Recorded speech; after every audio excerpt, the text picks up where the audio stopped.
Hola, Kara. Hello, hello. Let me go and set you up as a host. 1 second. Sweet.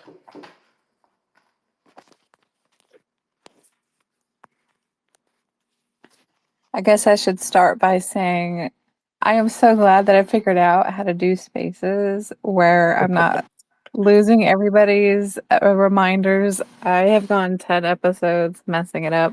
I'm glad that I did it right this time. So, Oh, okay. So you got a little practice. What happened well, now there? I figured out that when it's time to do the show, I don't have to create a new space. I just go to the space I already created a week ago. That's right. That's right. Lavendi sent that little video on. Okay, so that's what was happening where you couldn't see. Because I Mhm. remember the last time we did it, you couldn't see some of the action that was happening on the space. That's That's interesting. exactly what happened. So now it's fixed. It's another glitch that's been taken care of. You fixed the glitch. I Nice. did. Glitching, I sure did. Beautiful. Yeah. And I love that when things go wrong and then you finally get it right. It's such a good feeling that you can say, I resolved this issue. We can move forward. It just makes things that much smoother. Yeah, yeah. You get into this flow, and it's like, okay, sweet. I'm here. I'm here now. And congratulations, because we are now in the double digits. We reached episode 10. Man, that's what, 2.5 months Yeah. of content and speaking. Yeah, it definitely. I remember being pretty nervous on the first couple spaces that I run. Now I really, I mean, I've looked forward to them even when I was nervous. It's just not being in the rhythm of it, or not being used to speaking. So this is You seem super so cool. Super natural, cool. though. Yeah, I mean, that's what everyone says. But people, I think, when people get up and speak on stage, they've shared it like, "Oh, I'm not usually nervous, but I'm speaking." It was just not putting myself out there, or speaking. Because I mean, this is considered speaking in public, right? And I have my face on here, so people like that's really me in the picture.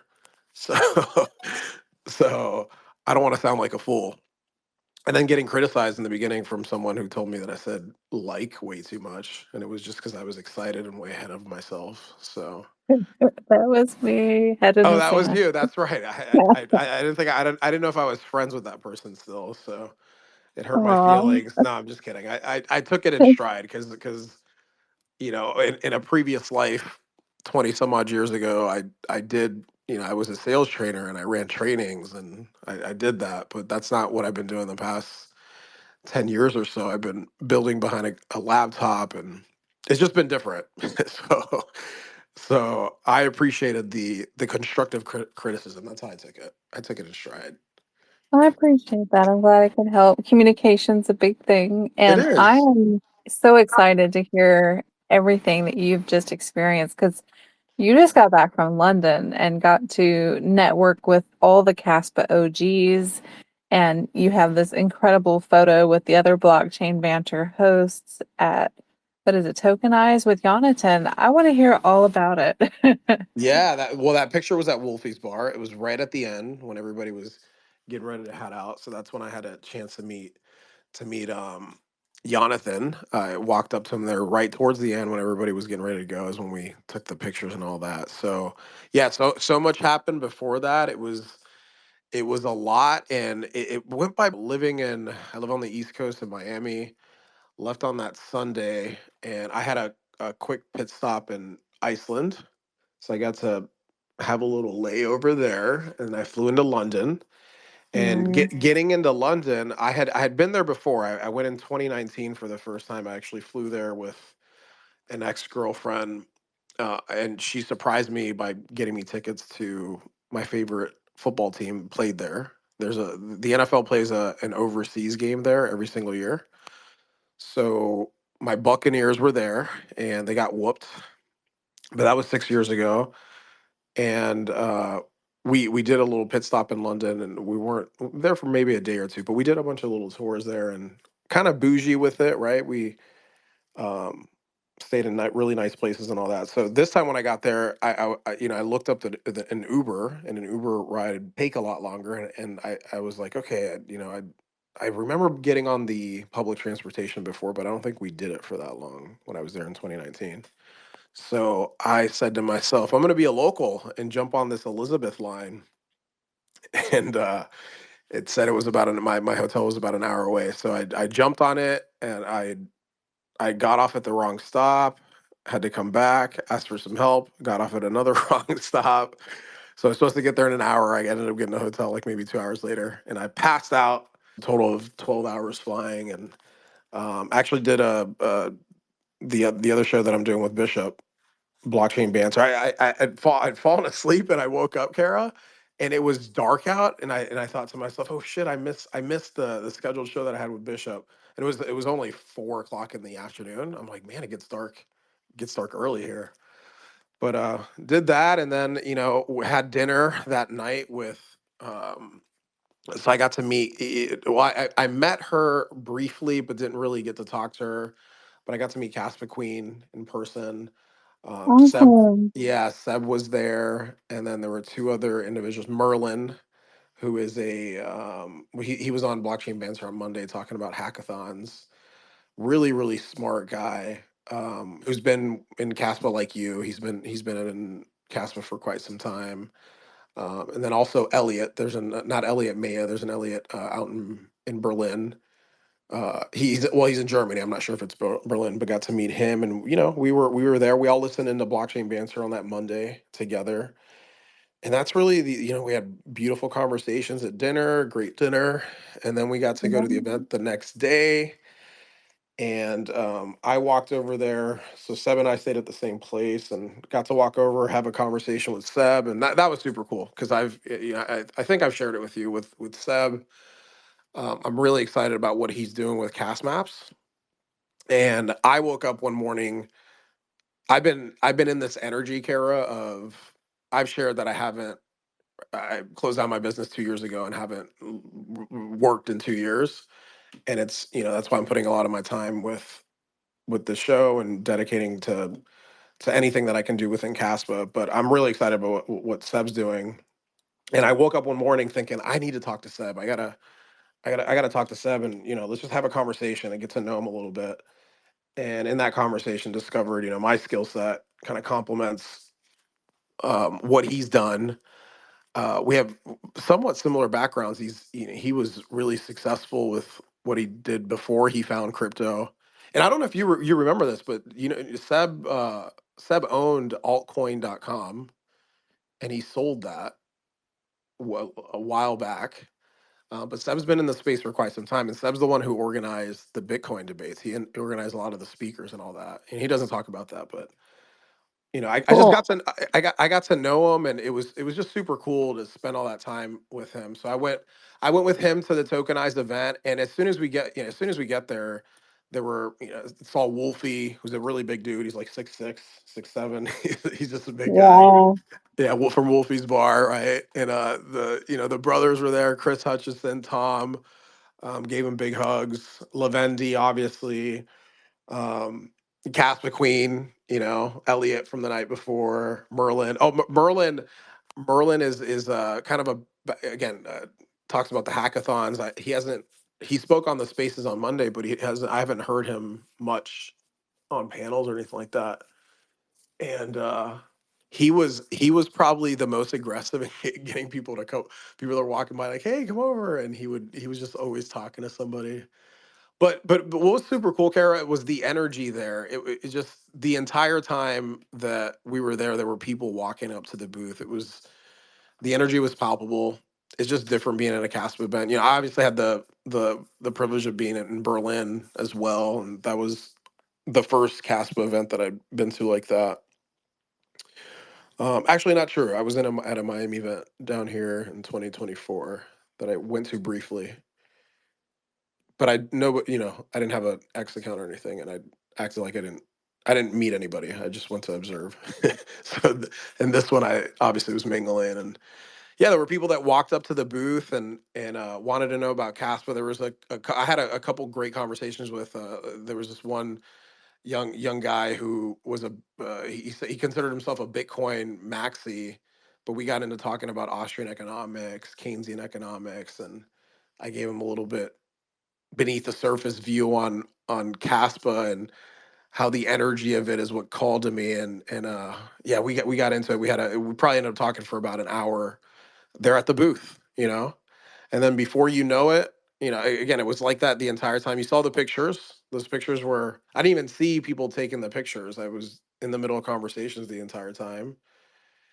And before you knew it, Speaking of, Yana, there's yeah. pictures of you at the booth, and you're speaking with several people in the Caspa booth, and there's side by side photos that people could see the energy at the Caspa booth and how empty and no energy it was at the traditional banking booth. Can you talk about that? What was that Yeah. like? Well, I mean, so the setup there, I didn't get a chance to walk around. I did want to. I wanted to walk around and see how things were going, but the way it was set up, we were right in the center of it, I believe, somewhere in the middle, and literally no time to go for me to walk around. I know Chris mentioned he had a chance like to go and see. He's the one that took the picture of, for example, I think it was the London Bank, if I'm not mistaken, and then then he took the picture, a live picture of us, and then put that post up. So yeah, it was pretty interesting how that happened, and people kept walking up to the booth because there was so much action. People were talking to each other the entire time at the Caspa booth. And I remember having a conversation with this one couple. They were like, "Okay, so you guys work for Caspa?" And we're like, "No, no, Caspa isn't. It's not. It's not a company. It's a cryptocurrency.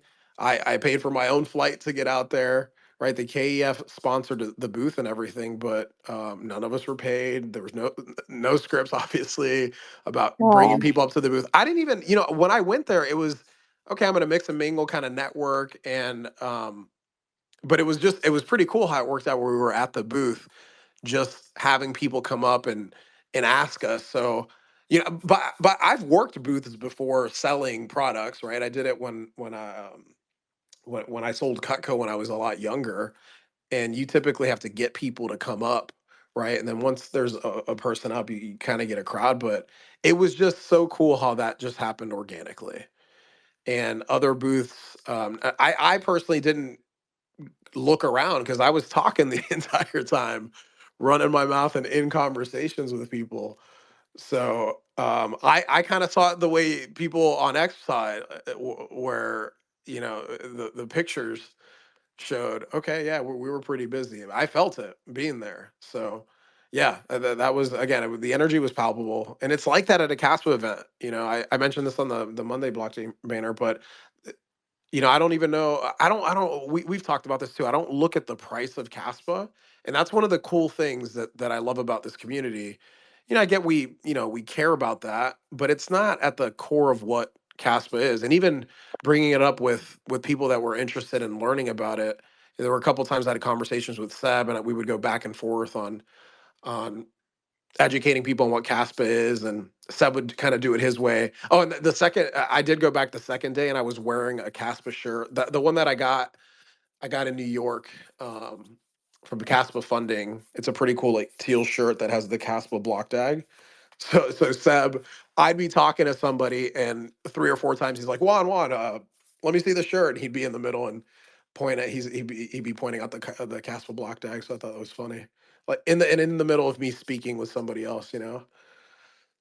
So yeah, it was cool and all that, and that we got to walk over and I think Jonathan came to the booth for a little bit before his talk, and a couple people got pictures with him and whatnot. But I was in the middle of conversations that entire time, and then we got to hear his talk, which was great. A lot of people showed up for that, and there were even people like waiting in the back, trying to get seats. So a little section cut off there for us to listen to Jonathan, and Junie from the KEF spoke as well. So that was cool. And Well, then hold up, after, hold up, hold up, hold up, hold go up. ahead. You can't just glaze over Jonathan showing up. Let's Oh go well, back to to me he's Jonathan just showing up. another member of the community. He So yeah, whatever, is, whatever. You but gotta you gotta stop me. he also created. the solution to the trilemma. Oh, that So is that when he him? showed Okay. up, I didn't understand the big deal of the big circle around him. I just wh- I treat him like somebody else. well, people put their pants on one leg at a time, but Okay. at the same time, here's a guy who he had an opportunity to go to this event in what was it, Dubai, and he turned down Binance to be with the Kaspa family, to be with the Mm. people who stood behind him since the beginning. He made that choice to be with Caspians and the Kaspa OGs rather than shaking hands with people who kept snubbing him and snubbing the community. So he did that, I think, out of not just wanting to talk, but to show where his allegiance really is. And did you feel that sense from him when he was Absolutely, leaving? absolutely. I posted it in my tweet how just his energy, right? I'm a big energy guy, so I don't need people to talk for me to kind of that's why for me being in person and seeing people in person is where I really get my assessment of people. So a big part of why I wanted to go to these events is to feel that because I've been to a bunch of Bitcoin events over the years and that it's again I don't look at it from a negative perspective. It's just different. It's just different going to a Caspa event. So yeah, to answer your question, I didn't get a chance. I mean, he right after his talk, for example, there was a big circle around him. I know Pavel and him were going at it. I was listening in right next to it, and like I remember Seb standing there and a few other people that were just intently listening and they just went on they were talking for about an hour um just them two back and forth with a big circle around them and we've seen what's materialized. I believe they were talking about a lot of the things that we've seen posted on X Yeah, with the eager and all that and they were getting yeah, clarity on each other's roles within what what they're working on, what they're building. So to me, it sounded like a bunch of nerd talk. So I was sitting there. For example, I think during that time I was talking to Crypto Goon Boy, I think is his name. But mhm, for example, I'd been messaging him, and he's run some spaces. He's out there in London, I believe, as well. And I got to talking to him, and somebody else. I can't. He's also anonymous. I want to say Castle Full Face. So I was talking to those guys and standing next to him, and and then other people would walk up to Jonathan, and you could he just has very chill, real authentic energy. nice. That's what I sense from him, right? And I didn't get my opportunity to say anything to him until like I told you here at the beginning, at the end of the night. And I walked up to him, but even before that, to kind of recap a little bit there. But yeah, to answer your question again, his energy is just so chill. You can just tell it's very authentic, and that's what I feel. That it's you feel it when he speaks, right? And to me, a great example of an interview that I've heard from him over and over. I've heard it. I want to say I've listened to it twice all the way through, but I go back all the time and listen to bits and pieces of it. That interview that he had with Vlad on the Bitcoin Takeover podcast, the one that Right. was 7.5 hours. I remember. You get a lot of. I mean, 7.5 hours sitting with somebody and the stuff that they talked about. So I mean, I sensed it there too. That's one of my favorite interviews of him. Um, in big part because of you can kind of you get a little taste of his humor. It's just very subtle. That's when we learned about his turtle, Bitcoin, right? Um, and that's how it is. That it's very consistent in person. Is what I felt being around him. So, yeah, I had a chance at the end of the night, and I shared with you in conversation in our little chats that I had to. Well, I didn't know if I was gonna say it. I told you that I was gonna go and tell him, but and it was a little bit. Let's talk about that. So tell us about that. So let's give context before we get into this so Okay, that people yeah, do know. it. So the Yeah. context is I've had a conversation with Jonathan where he told me he loves it when people tell him to go F himself. And I found it shocking because I have such deep respect for him. And so I was laughing hysterically with him. And I said, "Really?" And he thought it was great that Onion would go online and say, Jonathan can go F himself. And so he just thought that was the coolest thing. And so when everything went down with Unchained and he wanted me to lower my IQ, and I ended up, well, basically just not doing what made the community happy, even though Jonathan thought it was pretty cool. Uh, I had people say, well, why don't you just go tell Jonathan to F himself? And so I had Juan go to the event and tell Jonathan to F himself. So that's the context, okay? So I Well, knew going into it he'd be cool with it. I'm not doing this because I don't respect him. So Juan, tell us what happened. do it for him. I think in conversation and us talking about it, because I got a little backlash too. I think the big tweet that really had people go south and judge us and say what they were saying, right? Because I got a couple spammers and people and some hate from it, and I don't get too much of that within the Caspa community. I haven't gotten that. I only got it from that tweet that I put up, and I sent a picture of my friend, dressed in a robe, and said that after the Satoshi had K'd himself, the tweet there or the picture, and then it was retweeted, and it wasn't nice. So I felt some of that energy, and me being who I am, I am a protector of my people, and you're my people.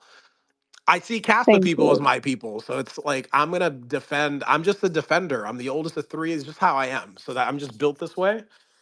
And I, obviously it wasn't easy for you going through that, but once we talked about it and you shared your part of it, I always try to see perspective on both sides.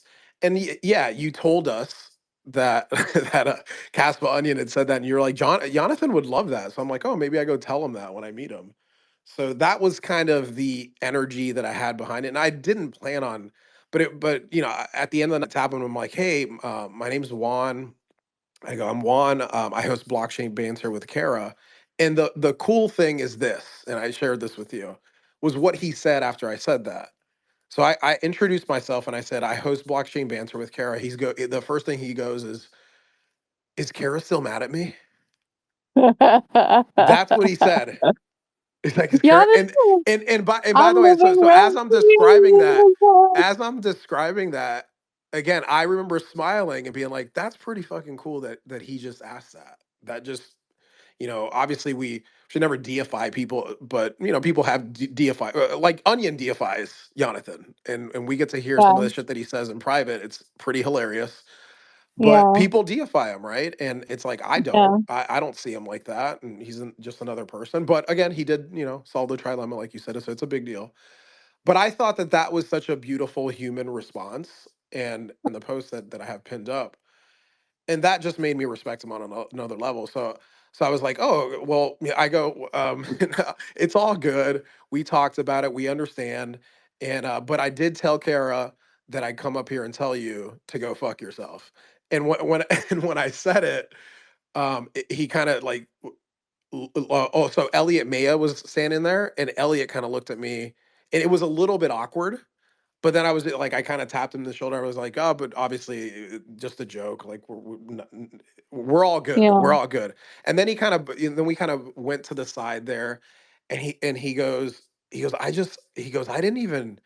So and this is where I shared with you, where I can see how he's just in this bubble of building, and I could, so this is another part that I could relate to, right? Being someone who is so entrenched in what they're doing and you just block everything out, right? I think a lot of times we think he's on there checking what people say, and you even shared, he probably looks outside of Caspa for inspiration and what he does. But he told me, he's like, I didn't even see what happened until 2 days later. Um, but I was he was so literally, it seemed like he was surprised that the Casper community would react that way. He thought that they would like it and think it was yeah, funny. I go, yeah, yeah, they're just not, some of us did think it was funny. It's just they're just people just aren't ready for that just yet, yeah, and again, understanding both sides, Kara, I understand why people were offended, right? We get it yeah, now. We've moved past it. But again, yeah. And yeah, can I just add one? Um, so just so people know, Jonathan and I are doing good. We're doing well with each other, and we're actually playing chess together online. And for now, I'm kicking his ass. but we'll see how it ends. So he and I are just having a friendly game, and I completely expect to lose. But if I don't, I get bragging rights forever. And yeah, I'm having fun with it, and it's just kind of our way of saying, "Hey, everything's cool between us." So me and Juan and the whole "f yourself," it's all in good fun. So no one Nice. don't get your panties twisted or anything like that, because Lord knows people can take things all sorts of different ways. This is just how we banter with one another. Exactly, exactly. Because yeah, at the end of it, he said he did say, let her know I'm sorry for how it worked out. I didn't realize he hadn't talked to you or anything like that. But again, just the human side of it, he seemed like a cool, chill guy.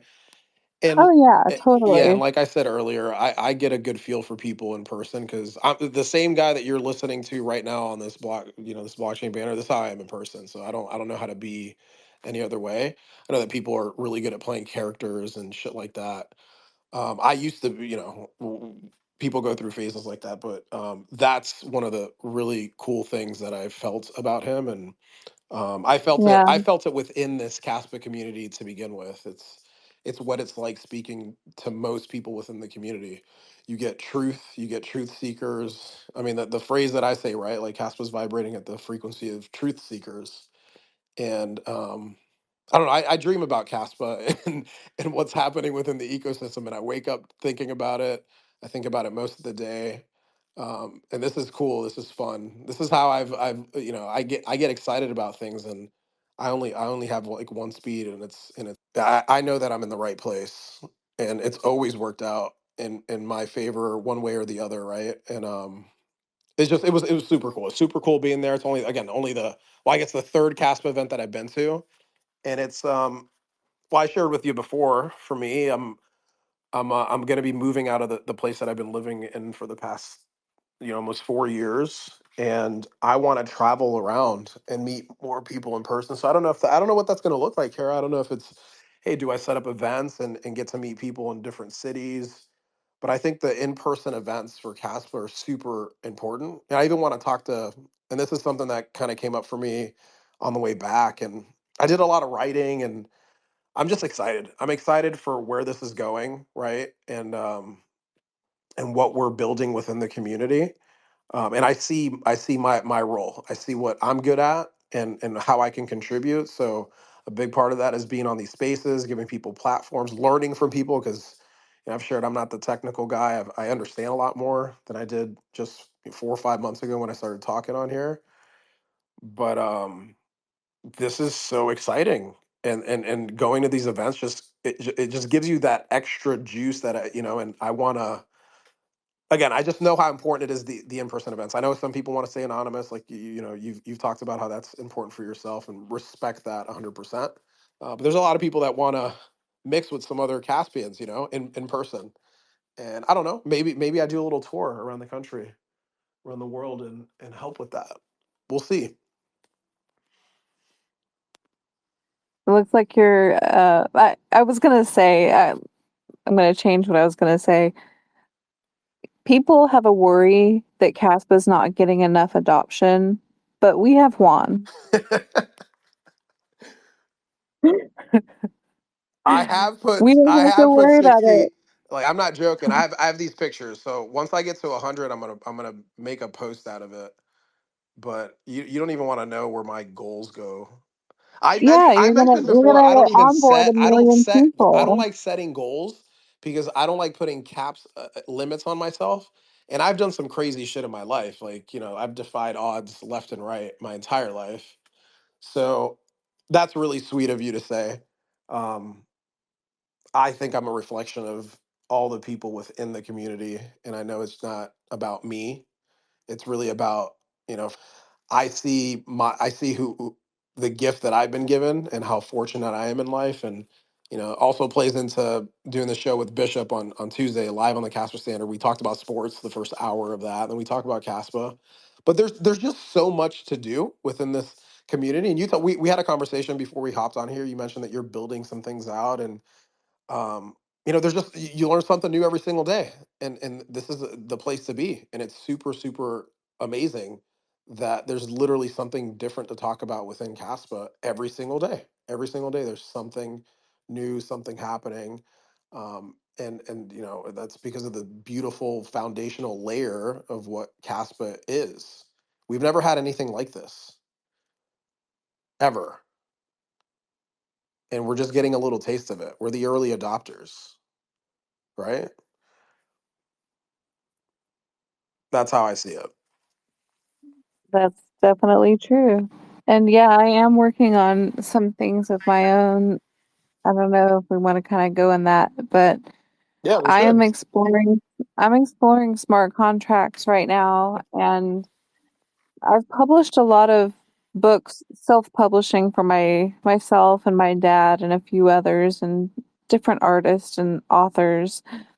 And I've been looking into this idea of creating a way for authors to have another way of getting paid royalties for their books, their ebooks, through a platform where I use Caspa as a way where we can do multi-sig, where one author, for instance, gets 95% royalties and then 5% goes to the platform.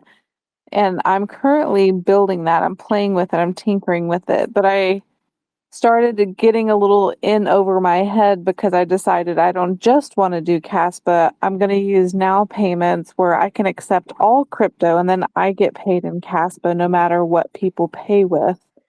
And so I have integrated that with WooCommerce, which integrates as a plugin with WordPress.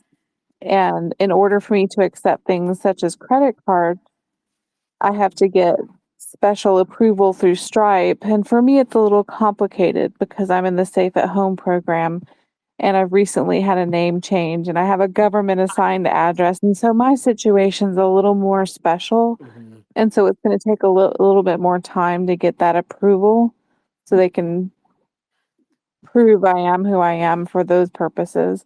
But eventually, I'd like to be able to accept debit card, Apple Pay, Google Pay, all crypto. Well, and when I say all crypto, I really mean basically the top 3 to 500 cryptos, including Caspa.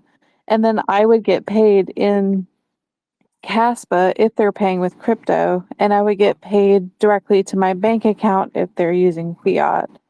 So I'm trying to set something up that benefits authors as well as me as a platform. So I'm kind of tinkering with something right now. Yeah, that's super dope, and that's exactly what I'm speaking to. There's so much potential with this, and I learned about. I wasn't aware of now payments. Um, that's pretty cool that there's a platform like that that accepts all these cryptos, and you can determine if you want to accept it within Caspa. So I took a look at it. I think that's a pretty neat little tool there. So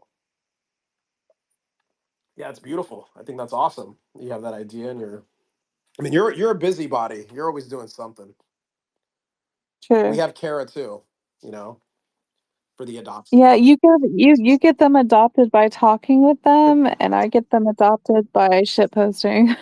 Teamwork makes the dream work. It's all important. That's right. Well, some of it's shit posting. I kind of mix it up. Some of it's educational, some's entertainment, some is just whatever. For me, the way that I see it, when I'm on X, I kind of just want to be authentic and leave room for unpredictability because predictability bores the fuck out of me and other people. And if I keep it unpredictable, it just kind of keeps the energy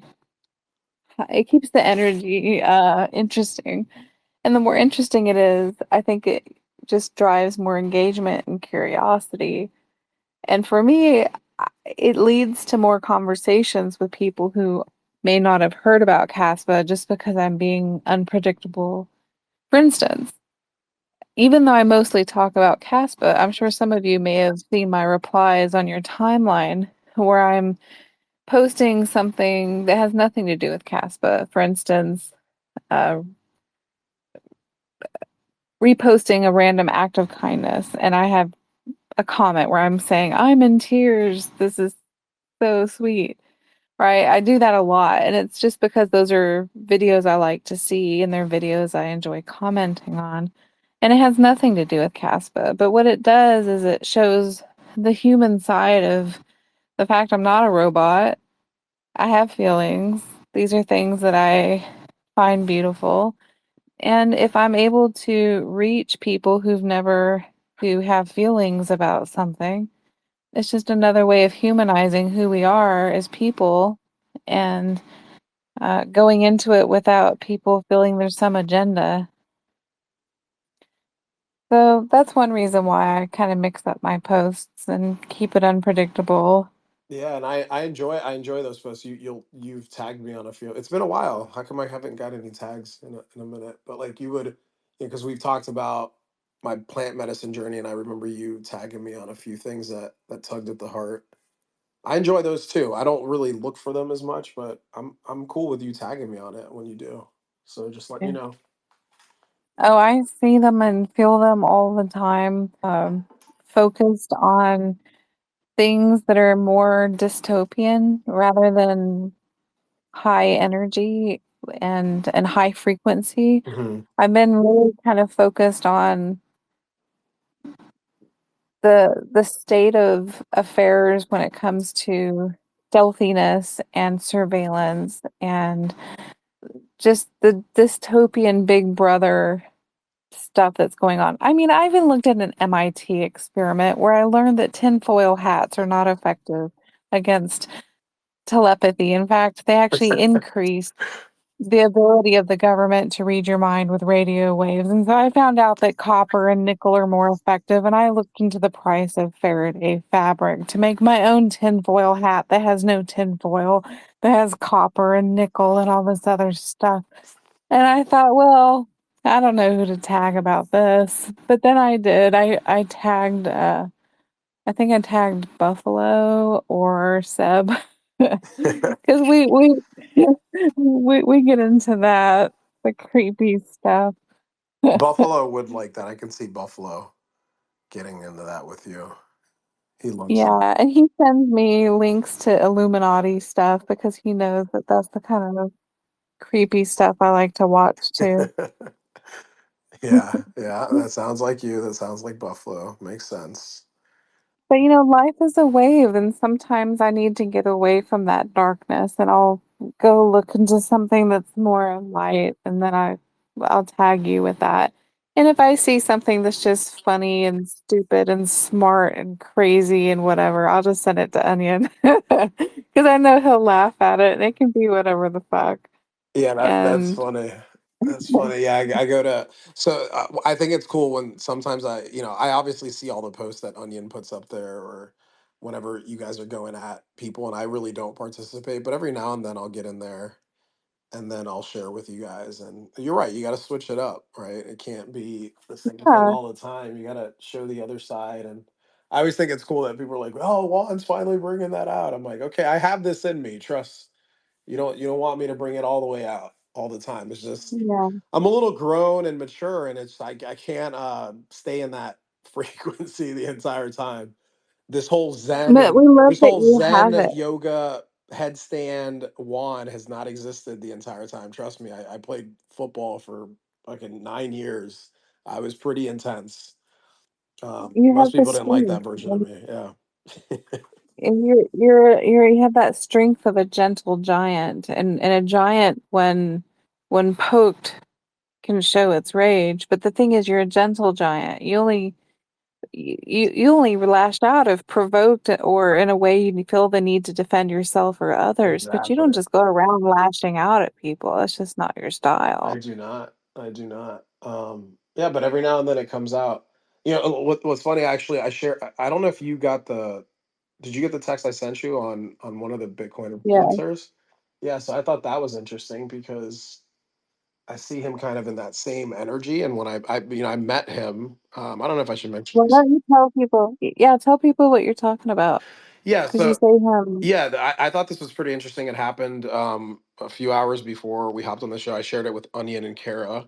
So at the beginning of this year, I was fortunate enough to meet two really big time Bitcoin influencers. You know, they're pretty. One of them's not active on X anymore. The other one is, and he's blocked quite a few of us Caspians. But he has over, I think, over 500,000 followers, and his name's Robert Breedlove.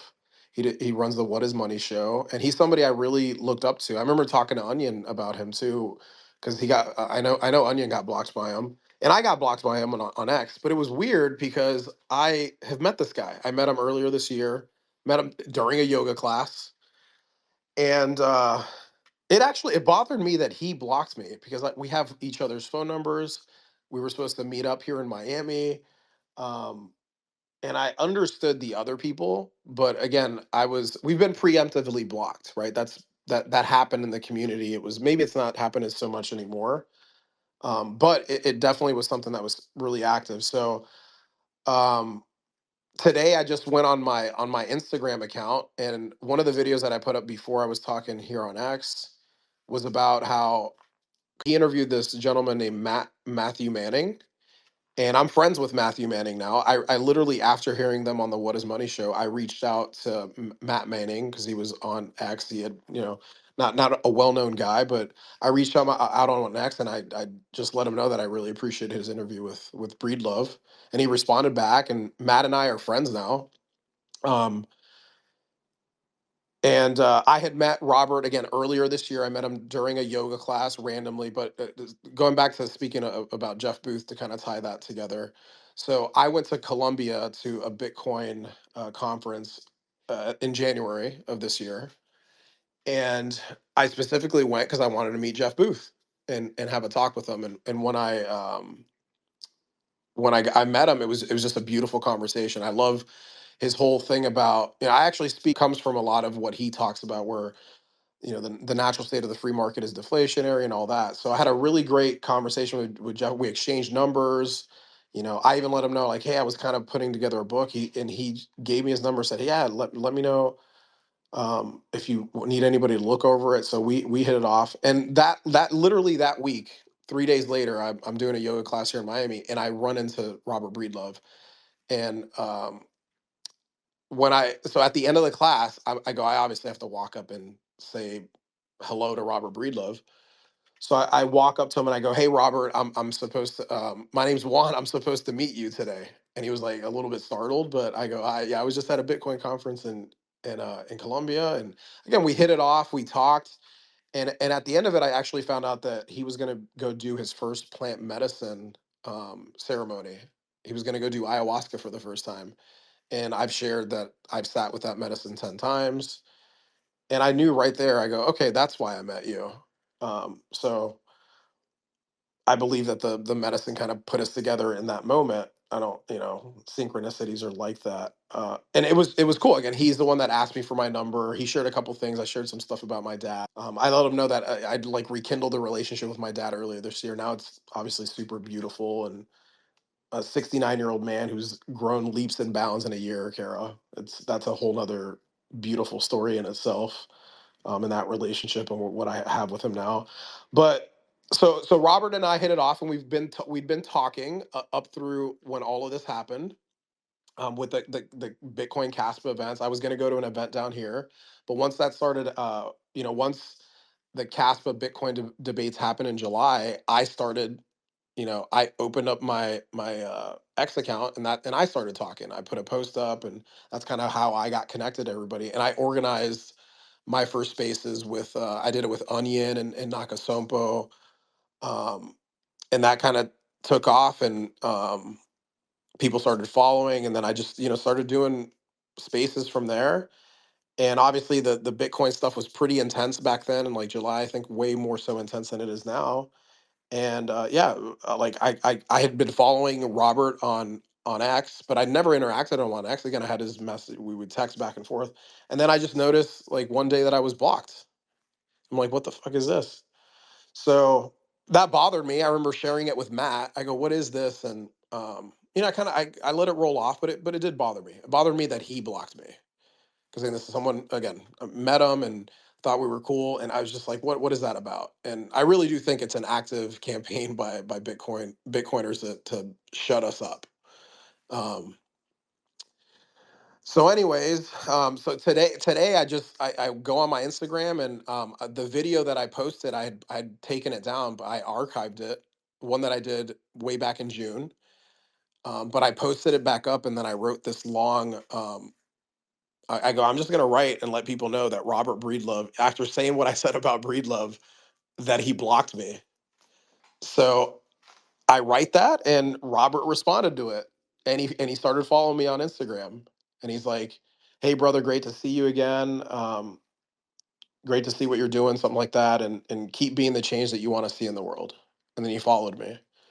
And I noticed we have a couple of, well, he actually follows the yoga instructor that in the class that we met. So I'm really obviously really good friends with her. But I'm not sure if it was a bot or if it was Robert. You know, he has a big account on X, and I don't have a lot of followers on Instagram or anything like that. That's a personal account or whatnot. But I thought that was interesting, right? That he circled back and actually took the time to respond to me. So I don't know. Maybe it says something about where these Bitcoin influencers are with things, and maybe that speaks to some of them doing some research. I can tell you that there's other. I won't name any names because they've asked not to, like, for me to say anything publicly. But there's other guys that I know, like a Robert, that are buying Caspa. They just, they've built their brands around Bitcoin, and they it's not safe for them to say anything. They will be ostracized. But they got a little bit of Caspa, you know. Um, and I think that's how this is going to play out. That's how that's exactly what I'm seeing as a trend within. Because I had Robert was a friend. Again, met Jeff Booth. I've met a lot of these guys. And but yeah, I thought that was really cool in terms of what happened with Breedlove, and that he responded to me on Instagram, knowing that, like, I'm obviously a Caspa guy and running these spaces, and he actively blocked me on X for no reason. So yeah, that's the story. That's what went down. Well, it's good that he had a change of heart and really maybe thought about why he would block someone just because they invest differently. Caspa is sound money. Some people use it as an investment. Some people use it because they just need the network for its protocol for whatever reason, whether it's tracking energy or using it for secure encrypted messaging or for some other reason. There's a lot of reasons people would use the protocol. So for someone to have a change of heart and say, you know what, maybe even if it was, I'm assuming it was really him and not a robot, but if it was him, it'd be good overall if he had a change of heart, just thinking about this is someone I did yoga with. This is someone I spoke with. This is someone I was cool with. And now I'm going to rethink this. I'm glad he unblocked you. I'm glad that there's a moving forward happening. I like that. Yeah, that's what it felt like, right? And going back to the medicine that I've done, that's very, very deeply ingrained into my system. Um, I know that he's done a couple ceremonies since then, and I really do think some of it is that. And I do think that that medicine and what's happening and how it's, because another thing too, it's like ayahuasca and plant medicine is, and all that psychedelics are being looked at nowadays completely differently than it was just 10, 15 years ago, and obviously in just a completely different light. um and I noticed it was being more commercialized, but I do think some of that has to play with it, because that's kind of what I felt with Robert. Like, when I met him, I met him in a yoga class, right? Like, we were two of, it was a class of, there was other, like, 25 other women, and we're the two biggest dudes in there. He's a pretty big guy too. So I just don't think that it was a coincidence that I met Jeff Booth that week, and then Robert Breedlove, and, like, I'm in this deep rabbit hole within Bitcoin, and I'm actively going out trying to meet people and really understand this ecosystem and what it's about. And I think it speaks to that, Kara. I think it speaks to a lot of this divisiveness within the space. And I don't, again, I'm newer to this, but I think that all this shit needs to go by the wayside, and we need to realize that we're all in this together, right? Yeah, talk. The original mission was for this to bank the unbanked and help people that don't have hope out there. And it's not just about making money. um, People still kind of look at this as an investment, but I think it speaks to that. I think it speaks to the energy that we're moving towards there. And Breedlove being who he is, he's put a lot of people on to sound money. He obviously is a Bitcoiner. I mean, the guy has a Bitcoin tattoo on his right bicep. But that dude, I respected him so much. And that's why I felt it when I got blocked. Like, I don't care if other people that I've never heard of have done it, but somebody that I met, that we exchange phone numbers, we exchange energy like that. Yeah, I'd be lying if I said it didn't bother me, and it had bothered me. So for me, it was a little bit of a dump to just like, okay, or go back to Instagram. And again, I don't have a big account. I didn't even have Instagram before, so I follow people that I actually know on there, and they follow me back, and it was cool. Like, it was cool that he followed me back on Instagram, right? It's just like, he's a big account, he doesn't follow that many people. So yeah, I think it says something, right? There's something there, and it's pretty cool. It's pretty cool. It does feel good, no doubt. Who knows what it leads to? One of the things that people were talking about while the Tokenize event was happening in London, online, the community was alive with this feeling of, hey, those are my people. I know these people that are over there. And there was more activity socially as people talked about Caspa. It was very a buzz, you'd say. And I think there was probably more adoption during that event. I think it brought more people on board. And of course, the Bitcoiners, they always have something to say. And the currently the FUD that I've been seeing, it has not necessarily been from Bitcoiners this time, which is so odd. But since the event, for me, most of the FUD has been coming from other coins, such as Nano, or um, e- even Soul a little bit, which is odd. Yeah. Um, but I have not seen Bitcoiners be the way they have been, and maybe it's because their price has kind of gone down, and maybe they just don't feel like being as mean and just randomly blocking people and all of that. I'm not feeling it as strongly as when Bitcoin was at 120,000, right? I feel like it's kind of dying down just a little bit. And I think that this is, in my opinion, I think this is the perfect time for those conversations to take place when maybe they're a little bit more open to the idea of what sound money can look like that might be different than what they had in mind as being the one and only immaculate coin of the universe. And over the last 2 weeks, there's been sort of a narrative shift with Lightning. And I got to give Caspa Onion credit for this. He really started talking about the, what it's going to cost for Bitcoin to keep up with its own sustainability.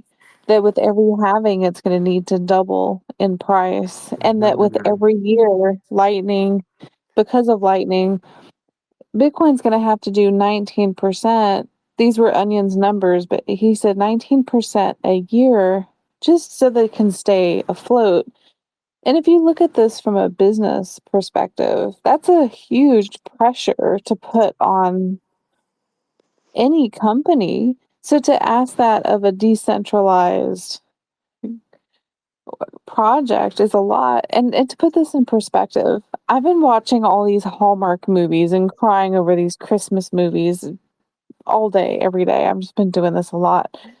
There was a Christmas movie, one of those Christmas Carol Scrooge visit your past, present, future ghosts, and it has this CEO. And she, as a CEO, had a goal of 20% increase for her business. And she said, you know what? I shot too high. I was expecting too much from people. I shouldn't have asked for 20%. And yet Bitcoin is saying it needs to do 20% a year. That's a lot. It's a lot. And I think that that narrative needs to be said. And not only that, and I'm glad Onion's here as a speaker now. One thing that he has said that's got me really thinking about it is Lightning can't handle all the people who suddenly may want to use their money at the same time. And Bitcoiners, when they're giving their FUD, are saying, well, if you're using Lightning, you can get paid when you're closing a channel or opening a channel. But that could take years before you close the channel. So a miner might not get paid for years. I mean, that's crazy. And then they don't get paid anything for all the things that happen on the channel that are not at the beginning and the end. And one Bitcoiner, this is so funny to me, he said that Bitcoiners do not want that many transactions. So, on one hand, we have people who are Bitcoin OGs, such as Natalie Brunell, who says, Bitcoin is for everyone. I wrote a book. It's called Bitcoin is for everyone. And then you have another Bitcoiner who says, we don't want that many transactions. So, which is it? Is it Bitcoin is for everyone, or is it we can't do that many transactions? Which one is it? And the fact that they can't have both is it's a flaw in their system. It's a flaw.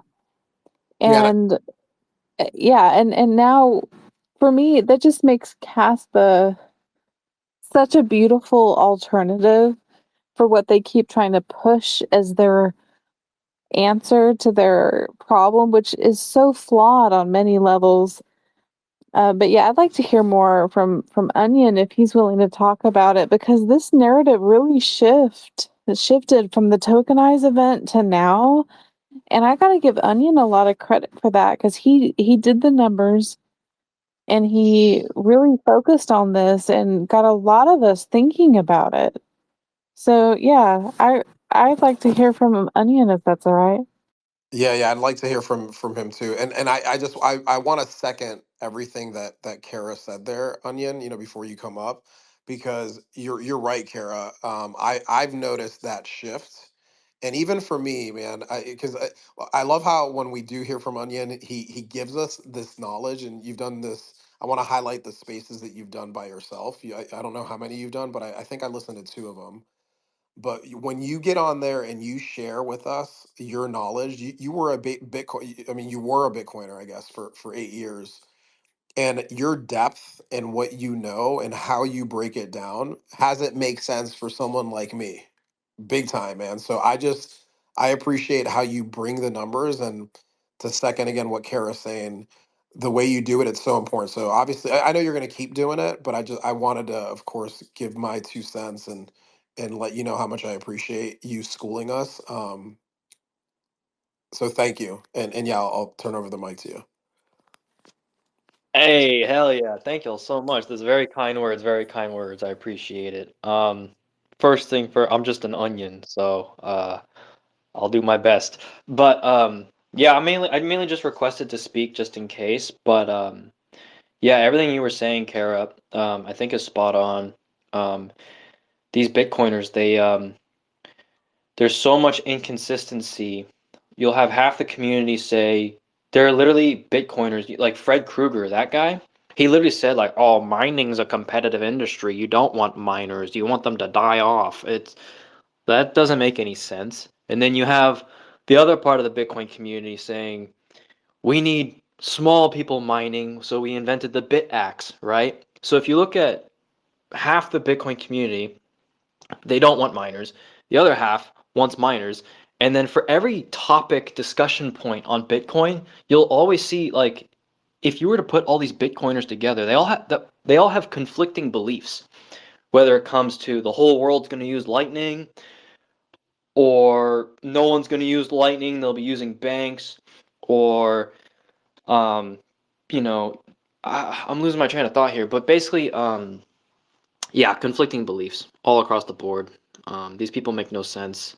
And if you run the numbers, what I was doing, the reason I run the numbers, I could be totally wrong in everything I share, but I'm just running the numbers from my own selfish gain because, or just I'm trying to take care of myself. I have I just don't want to lose my money, and if I'm operating on a ledger that's about to implode in on itself, I need to know that. And so I'm like, okay, well, what's the risk? If the risk of imploding in on itself is minimal, then I don't need to worry, right?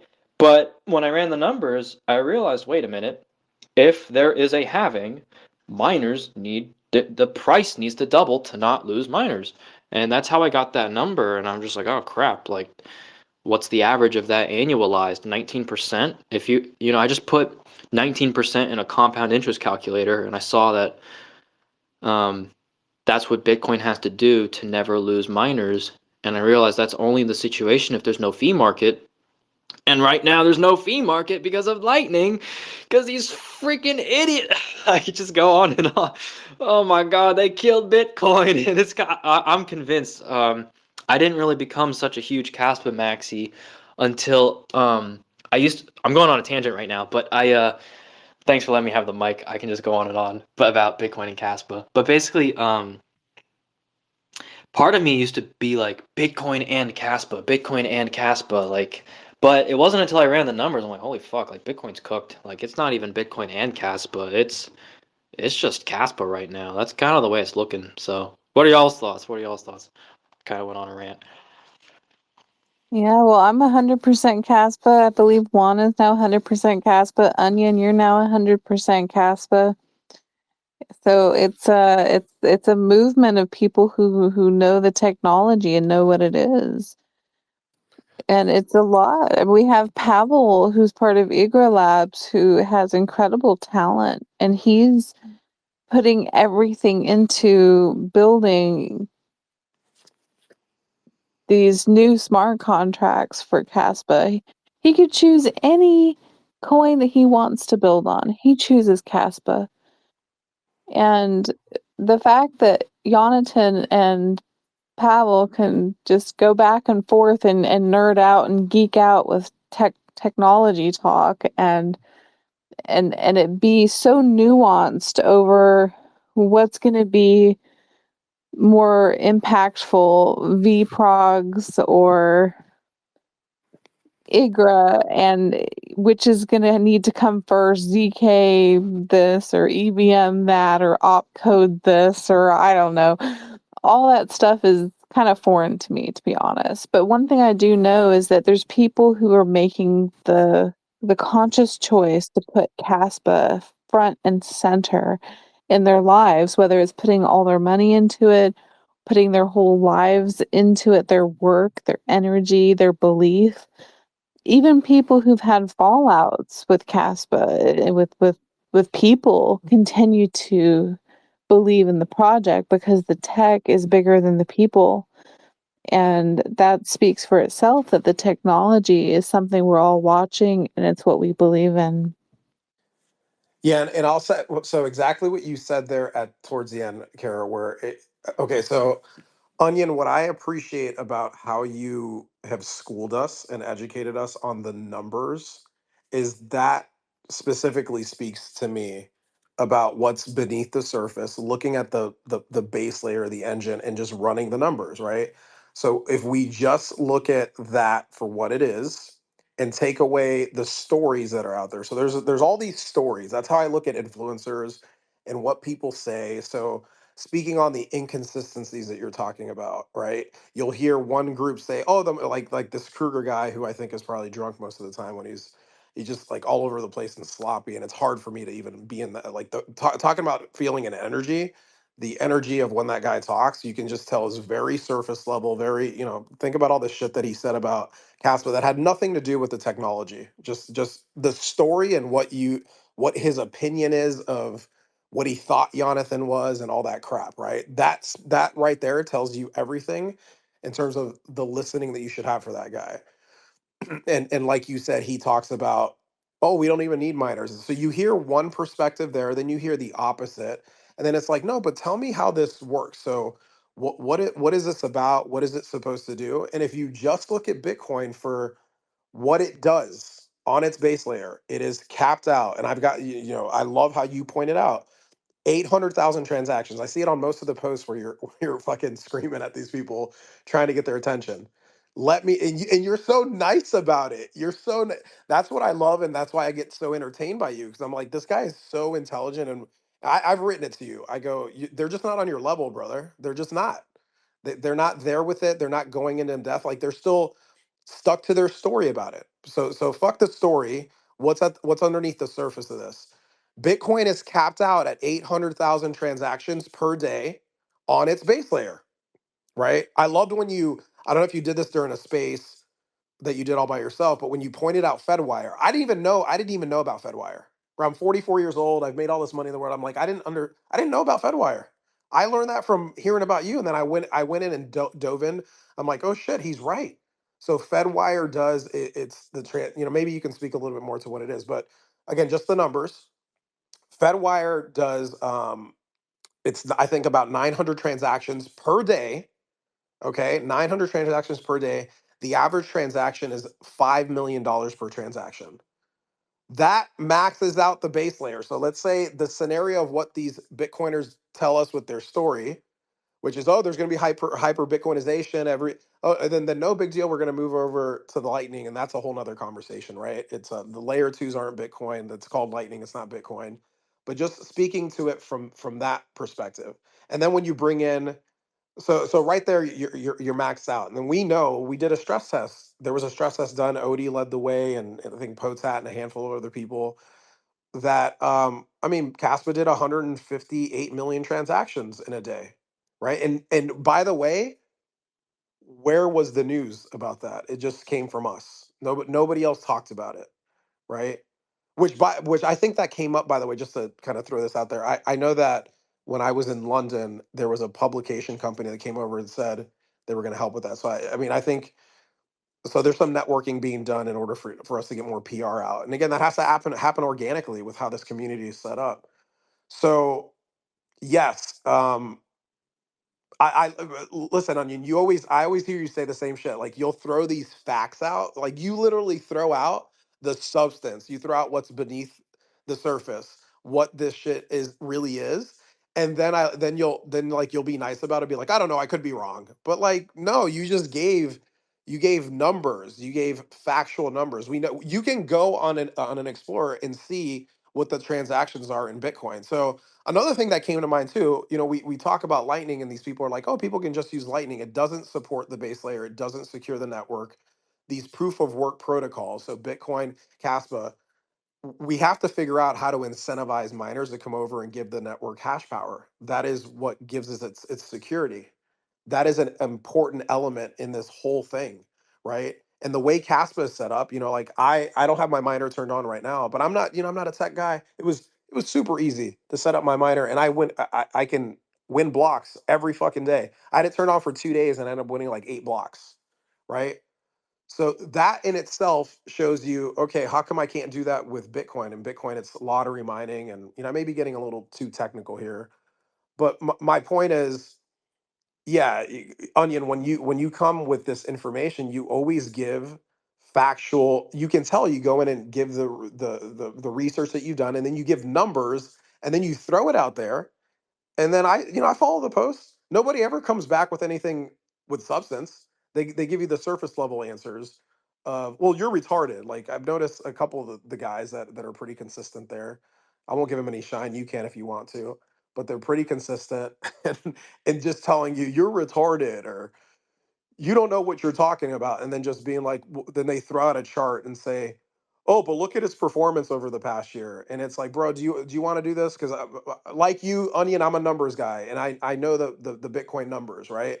And I always just go back to, oh, I fucking held Bitcoin from 2021 to 2024. It did not go up in nominal terms. Like I didn't see a profit in 3 years. So you're telling me about what Cass was doing in a year. This isn't about just price action and getting rich and my bag fucking going up. What is this technology doing? So I think that's what we've done so much within Caspa, and why so you're right, Kara, I am 100% Caspa, but it didn't start that way. Like Onion, I was Well, okay, maybe it's a compliment. I would even do that when I was talking to Bitcoiners in the beginning after the debates, because there was a lot there for me to learn and really understand. I would sit back and think, okay, yeah, maybe it's a compliment. Maybe they're gonna no, they're in competition with each other. And by the way, I do see potentially both of them coexisting, but it's going to be very different. We see what's playing out with Bitcoin. So if you're following it in detail, you see what's happening. And again, if you understand the macro side of it and see how the markets are running out of money, there's not a lot of liquidity. There was just an FOMC meeting today, for example, and they lowered interest rates, and the prices are still going down. That shows that shit. There's these leaks and holes in the system, and we are in a debt-based system that needs to refinance the debt because we do not produce enough to pay off the debt. So if you understand that and get that these protocols, that's why Bitcoin goes up and down as much as it does. It trades 24/7. Same with Kaspa. Kaspa is just a smaller market cap, so you're going to see fluctuations a little bit steeper. But these are measuring economic activity all throughout the world, right? And people there aren't people know about Caspa, but it's not at the level of what people know about Bitcoin. So, no, bro, you always bring facts, and that's why I fucking love you, and I love what you're doing, um, educating us the way you do. Like, don't I know you're not going to stop it, but it's beautiful, and just stop questioning yourself in anything. Like, if I do have a request, it's like stop saying like, oh, I don't know if I'm saying this from a crazy. No, you're not fucking crazy, bro. You're not. Like you speak facts, and I would love to see somebody challenge them. I would love to get challenged on any of this any day. I'm totally open to that. So I experience the same thing when I talk to people, and they can't you mentioned it. I noticed that Caspians are just way more educated because we don't just talk about price. We want to know how this shit works, why it works the way it works, what is this really doing for us. Kara talking about building out. What she's doing. Like we're building over here. We're builders. We're trying to have adoption, and this actually have it make a difference for us. So yeah, that's me and my rant. And we're supposed to go on rants here, so you feel free to rant whenever you want. Onion, go ahead. Bro, beautiful rant. I could listen to all. It's freaking awesome. Thank you, and thanks for the kind words. And Yes. something I just want to mention.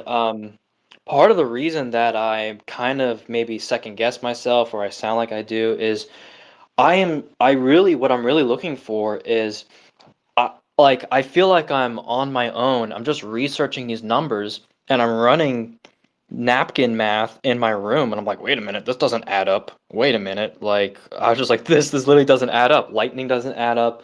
The base layer, all these numbers, Fedwire, like when I run the numbers of what happens if Bitcoin wins, what does it look like? And I'm just like, that looks risky. And I run all these numbers and I have these scenarios painted out like, okay, if this happens with Bitcoin, it gets screwed this way. And I've never run a situation where I'm like, this thing is just going to thrive and do well. Um, and part of the reason is I guess like I I want to be challenged. And so I do all this math in my room, really just addition and subtraction, really.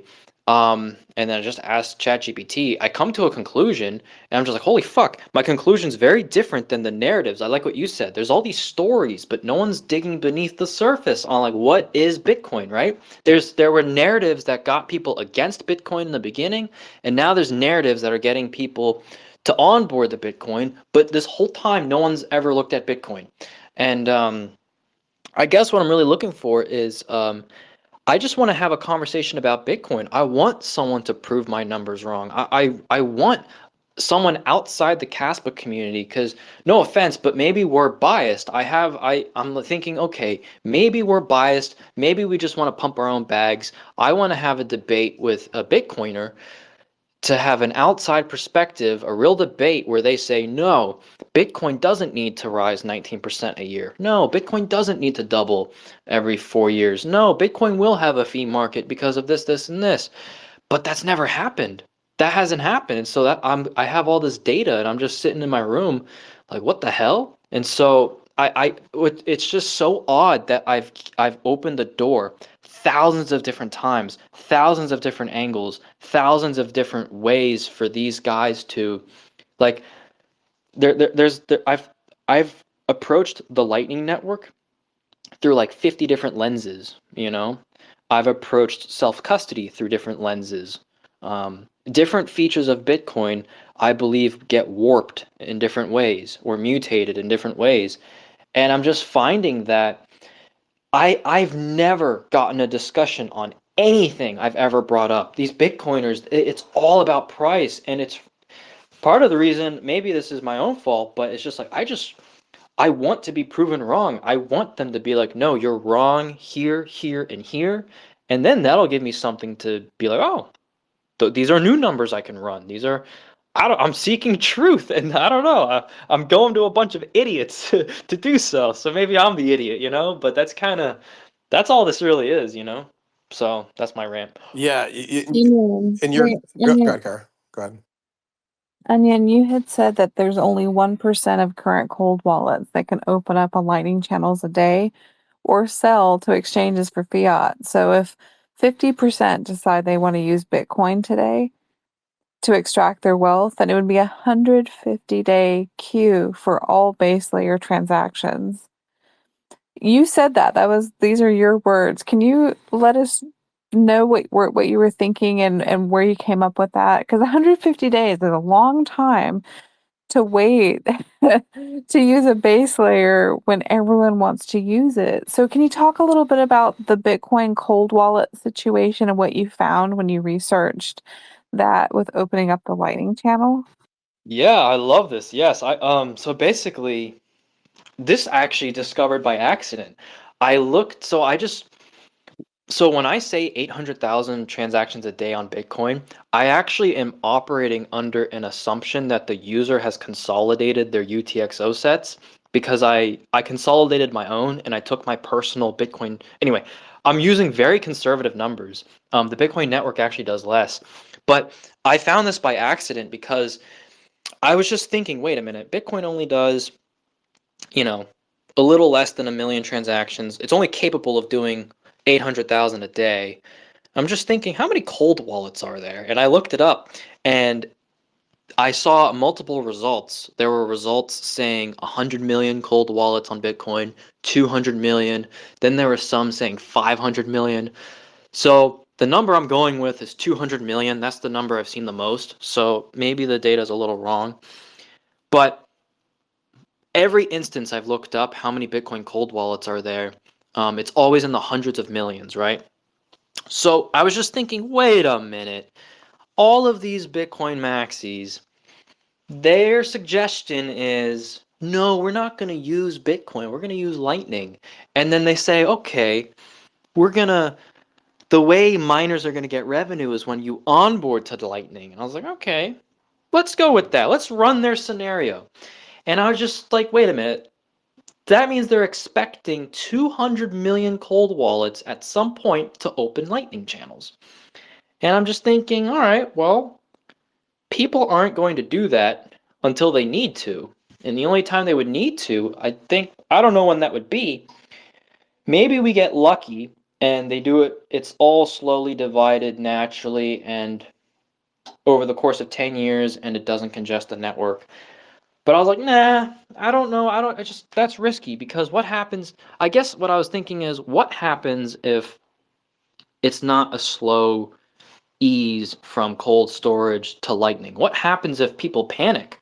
What happens? And I realized 200 million wallets, if they all wanted to open Lightning channels, there's only 800,000 spots a day on the base layer. It's just basic math. 200 million divided by 800,000.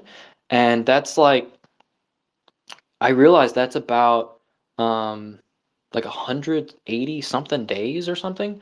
Um, and that took me, at first I didn't believe it. And I was like, wait a minute. That means there's going to be people who can't touch their cold storage. Keep in mind, that's the thing they're telling you to do. Cold storage, get to 1 Bitcoin, cold storage. Imagine you have 1 full Bitcoin cold storage and you're going to spend it, right? And you're now forced to wait 150 days to spend it. Like that's worse than a bank. And the this sounds like a I don't know how to put it. This sounds like a theoretical situation, right? But I don't think it's that theoretical. I think it takes one panic instance where Bitcoiners get scared, or not even panic. Maybe the price just skyrockets, and a lot of Bitcoiners just simply are like, I want to take profits now. You're banking that no more than less than 1% of Bitcoiners a day are going to um, use their Bitcoin in one way or another. And I'm just thinking, this is insane.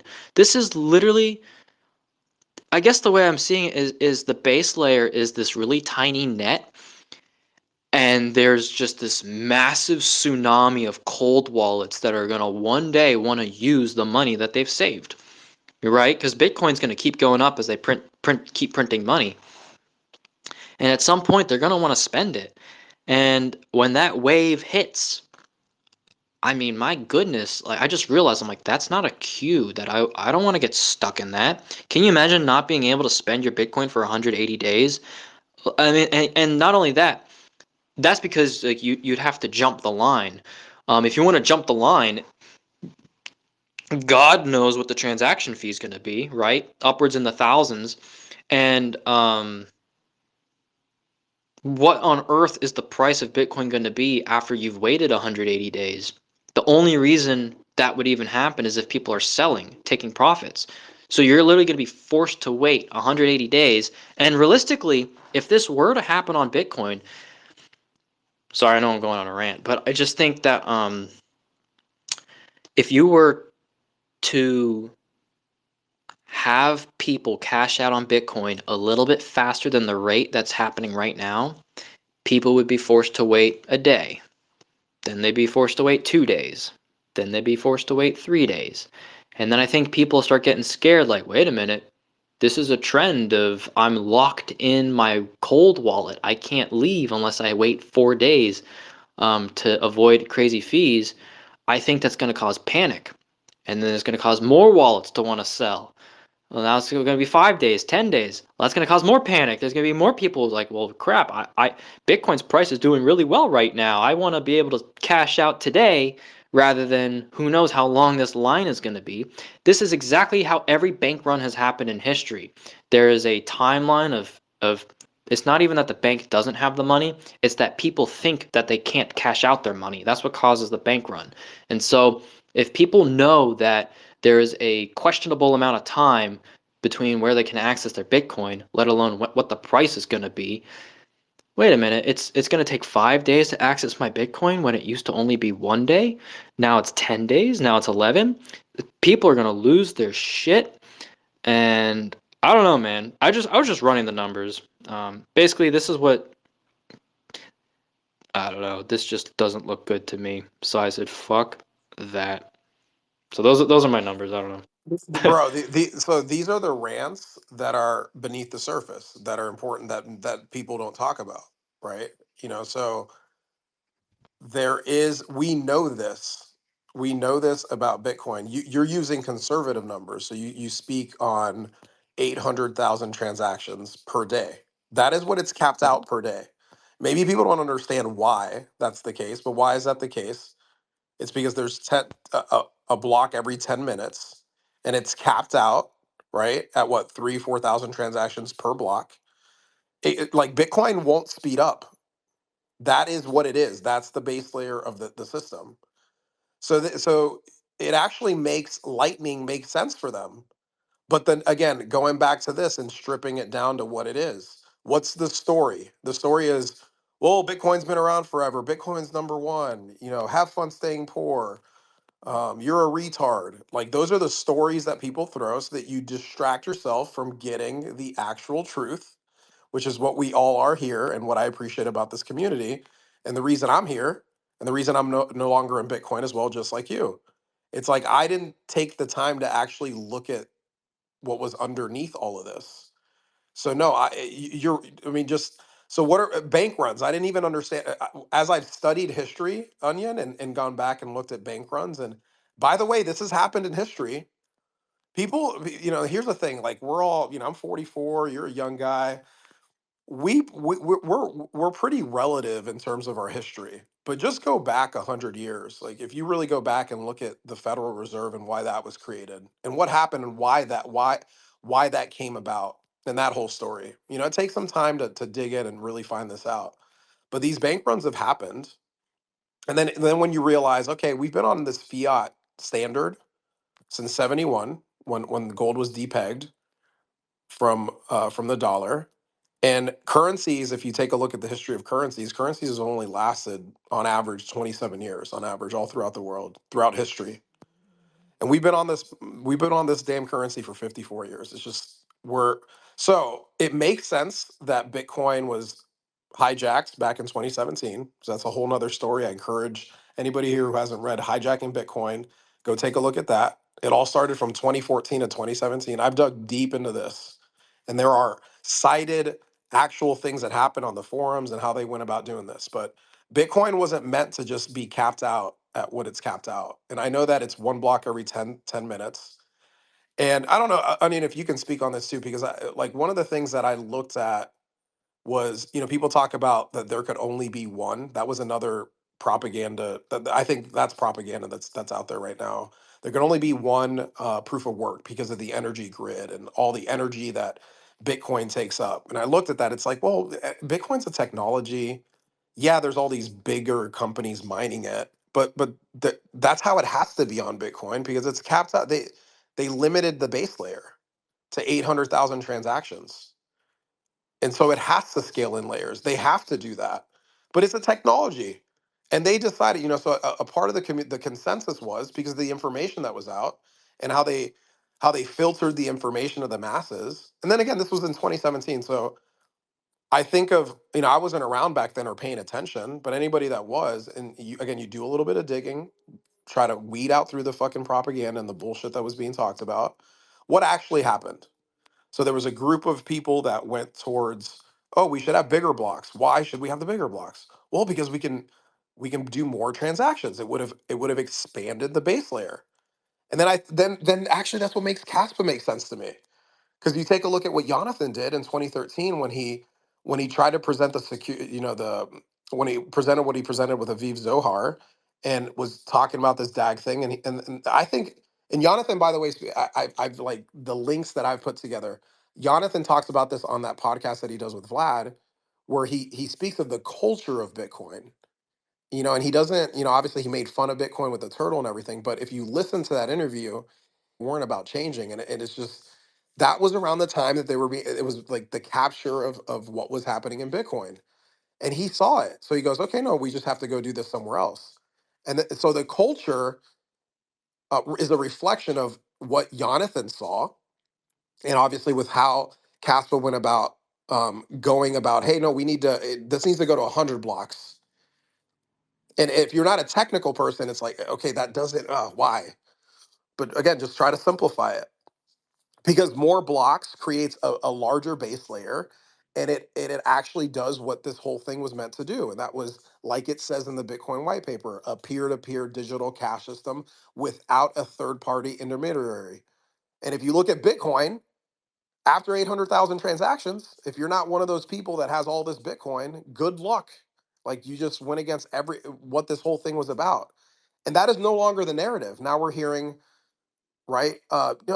So these companies like Strike and their custodial services, they're holding your Bitcoin for you. Like, we're just okay with all of this shit staying on exchanges. So nobody's getting to the depth like you are, Onion. And so these rants are important because it gets people to start thinking again and thinking for themselves versus just taking in information and taking it as facts and truth. So we're actually speaking truths based off of the information that we've gone underneath the layers to find. I also want to um, mention a little bit, since we're talking about rewards and the fee market and what Bitcoin has been through, just kind of shifting back to what Caspa offers here. Onion did a whole dig into weighted transactions versus non-weighted transactions and how this is going to make a world of difference for Caspa miners. So I'd like to invite Onion to talk about what he discovered, because this is actually what makes Caspa the solution to the Bitcoin problem, that the fee market that they're having, and miners not getting paid because of Lightning, and the fear of the bank run and all of that. So I'd like to invite Onion to kind of share with us what he learned about the weighted versus non-weighted transactions with Kaspa.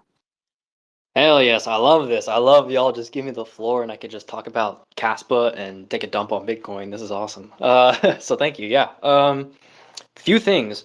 One thing I just want to mention about Bitcoin and Kaspa regarding remember how I was talking about how there's 200 million you can only do 200 million, or sorry, there's 200 million cold wallets on Bitcoin, but it can only do way less transactions a day, so people basically get stuck. Fun fact, Kaspa, we did that speed test and we did 150 million transactions in a day and it was nothing. So I was just thinking, like, even more proof that Kaspa is the answer. We literally have a mathematical number that shows the network when we did that speed test. Imagine if there are 100 or 150 million Caspians trying to use the network. Like, it literally was just another day. In fact, it wasn't even like a third of the network congestion. It was totally fine. So I just think that literally I just find it beautiful that the current number with Bitcoin of cold wallets can actually exist on Kaspa today, right now. Like, if Bitcoin had a bank run today, Kaspa literally is a net that can absorb that. Now, that being said, that's just a little fun fact. That being said, I'll answer your question, Kara, about the fee market, and how that works, what I learned about that with Kaspa and how it's different than Bitcoin. So basically, regarding those 150 million transactions on Kaspa, when that speed test happened, when Crypto Odie did that, some I don't know the exact number, I could be wrong, but 150 million transactions on Kaspa generated about like maybe 5,000 Kaspa worth of fees. And I saw that number and I was just thinking, is Kaspa gonna need 150 million transactions a day? And like, how's that gonna, and it only generated 5,000 in fees? And I'm just thinking about the security budget, how we have very aggressive halvings. And I'm just thinking, how the hell is Kaspa going to survive? There's no way in the next, I could be bearish, but when you only look through the lens of peer-to-peer transactions, the amount of people using banks and stuff right now, and the amount of people not even using Bitcoin, I'm just thinking, no one's gonna peer-to-peer transactions. No one really cares about. Maybe like I know I'm going on a rant here, but I guess what I'm trying to say is that in order to get like 200 million daily transactions on Kaspa in the next few years seems unrealistic. Let alone if we did, the fees are not enough, Kaspa would die. But what I learned is that those are transactions of air. If you and me are sending each other money through Kaspa, that doesn't really generate a whole lot of fees. Kaspa generates a lot more fees when it's a weighted transaction, if there's mass. So how much data is in the transaction? So and those transactions are juicy. And I did a whole spaces on this, but I'll give a little summary. Essentially, when you use Kasaya Messenger, that feeds the miners way better than just sending a peer-to-peer transaction. When you like the KRC20 stuff, inscriptions, that has data tied to it. That feeds the miners. And the other day I was trying to upload files onto Kaspa within 2 days, or I think one day. Yeah, it was one day. It took a whole day, but one day I wasn't using Kaspa for peer-to-peer messaging. I was taking advantage of the fact that people are running archival nodes, and I'm going to get free eternal data storage for life. And so in uploading my data, Kaspa pieces together my transactions, the files that I'm uploading. What I was uploading is about 10,000 transactions on Kaspa, and all of them were heavily loaded transactions because I'm uploading data to the network. And so I think I paid about 4 Kaspa that day, maybe 2 or 3 Kaspa. And if you were to think about how many peer-to-peer transactions that would have been, it would have been way more. So if you think about it, by using Kaspa, by trying to get utility value out of Kaspa outside of money, that's what me as an individual person, I was generating way more fees that day than I would have if I was just sending money.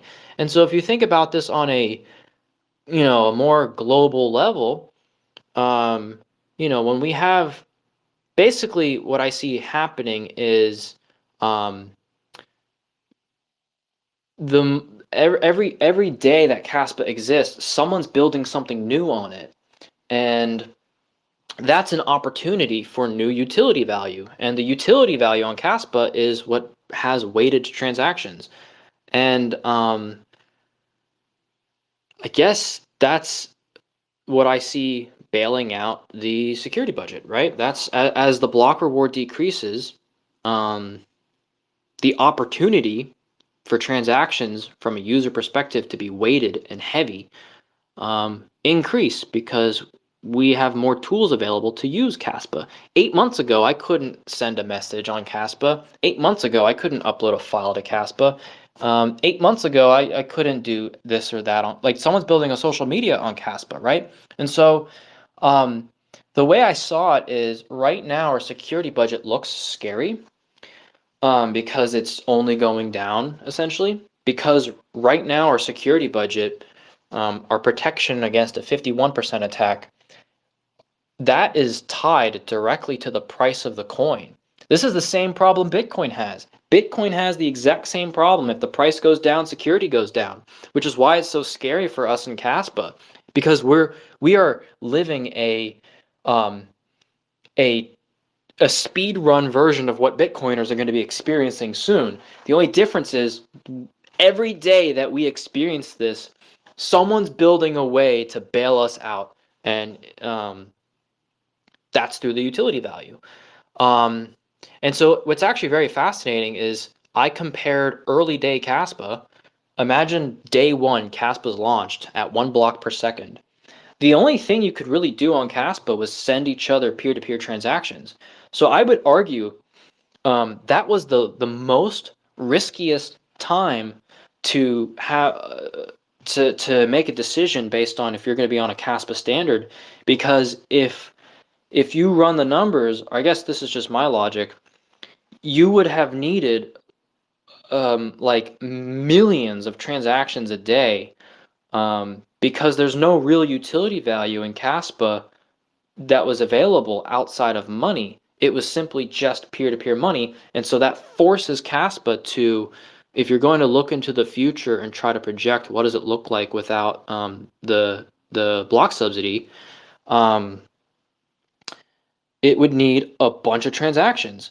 But as it ages, you can see, okay, someone built KRC20 inscriptions. Okay, so a few years in Kaspa, the ability to add more data just occurred. So that actually decreases the amount of users Kaspa needs. Okay, well now we're at 10 blocks a second and there's new apps being made. That actually decreases the amount of transactions that need to happen. And so the way I see it is when vprogs come out, um, and the egra's layer 2 comes out. I know people don't like layer 2s for other reasons and stuff, but the idea is, I guess what I'm trying to articulate here is, if you envision the block subsidy graph going down, going down, going down, I would argue that the opposite graph also takes place in the opposite direction of the utility value of Kaspa is increasing, increasing, up, up, up. And at some point, there's going to be an intersection in that graph to where Kaspa's utility value equals the block subsidy, because of weighted transactions. And we speed that up through utility value, not through peer-to-peer transactions, at least in this time, right? Anyway, I'm going on a little bit of a rant, but the same way we have the block subsidy, I believe utility value is going to be what bails us out, and then we don't need the block subsidy. Anyway, I hope I explained it well, but that's my understanding. That's kind of a summary of that spaces. So, yeah. I went ahead and pinned a handful of your spaces to our, if you can see them up on the banner. But I went ahead and did that for any of you guys that want to check out what the onion said in even more detail. But yeah, brother, you opened my eyes to the whole weighted, and I was having a conversation. I see Bishop down there too. We were having a conversation about that because we're trying to wrap our heads around what you meant by that, and that correct me if I'm wrong here. So the way I take it is, okay, yeah, because so that's why going to 100 blocks or expanding this to 10 blocks per second like it is right now is so critical. And then because there's a lot of chatter on there of why did Caspa have the emission so front loaded. But if we're looking at the utility side of what Caspa brings to the table, we will generate a fee market, right, based off the type of transactions that are being done on Caspa, right? So, for example, running this on Vivor, like we're on Vivor, and people can listen to us there, and that plays into that. And then obviously the K social, like you mentioned, and all these other heavier transactions are way different than a light transaction. A light transaction that would be, like you said, very simple peer to peer. And Bishop actually spoke to that. So, actually, based on what you just shared, and now thinking back to one of the spaces that you put on, that just clicked for me. Okay, that makes sense where a peer to peer transaction isn't going to have as much weight, and that's why the 158 million transactions that day maybe didn't generate as many fees. But we're not seeing the whole picture because, again, the Caspa is an incomplete project, right? When Dag Night comes and then eventually getting to 100 blocks, that's the whole I'm getting goosebumps just thinking about this. I'm thinking out loud based off of how you've educated us, and what's happening within the ecosystem. So yeah, bro, thank you for the rants, or the rant here. It actually tied it all together for me just now. Hell yeah, dude! I love that. I love. Yeah, You're exactly right. The Dag Knight, um, or what was it? Like vprogs, and I guess the more utility value we get, the easier it's gonna be to bail out that security budget. And so, um, if we just do the math on peer-to-peer transactions, it looks really scary. Like, uh-oh, we have 4 years to get Caspa to be doing 150 million transactions a day. But really what we actually need is maybe we just need 100,000 people a day doing smart contracts on, or the equivalent, whatever the hell vprogs. I know it's a little different, but we need 100,000 people a day using vprogs. That will equal the equivalent of like a crazy amount of peer-to-peer transactions, right? That's my understanding. Um, so there's going to be, Question. oh yeah, go for it, go for it. So I'm just trying to understand what would include a weighted transaction. So earlier I was talking about how I'm playing with smart contracts to uh, have a platform for authors to have an extra revenue stream by selling their ebooks. An ebook isn't necessarily put on the Caspa network, but it's, I mean, at least not the way I currently envision it, but it could be. If they're paying with Caspa, would it be a more weighted transaction if it's going to link to something that has more data than just money, or is it just considered a money transaction? I'm thinking just money in this situation, but it Um, could be more. I mean, we could potentially put the ebook on the network and then sell it. I don't know. I'm just thinking about how to go about this so that it can actually generate more yeah, fees for the miners. I love that. I love that. I think if you were to upload the actual book to Caspa, first of all, it would take a while, but it would, that would generate some transactions. Um, and then if there was some sort of logic, I could be wrong here, but my understanding is vprogs allows for programmability. if there was some sort of logic, someone wrote some sort of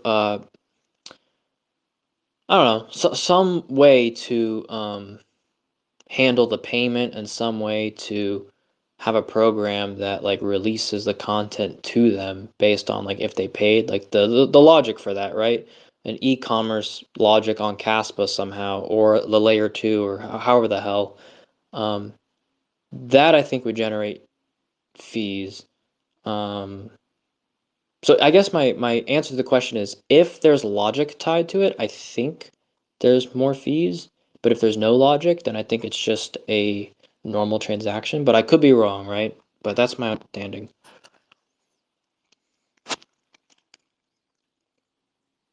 But it's a great thought experiment to go down because this completely shifts the lens of why we get what we get from the Bitcoiners, right? And then this actually ties in because I understand it a lot better now, but the whole knots versus core debate, right?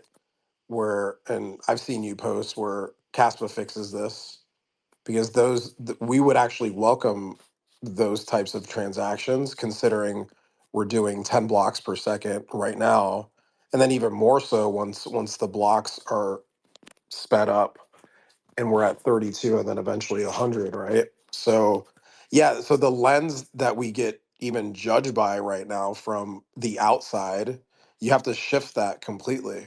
It's a completely different set of eyes that you have to look at what this is. That's why to me again it's pretty cool how it's just coming together for me right now during this conversation.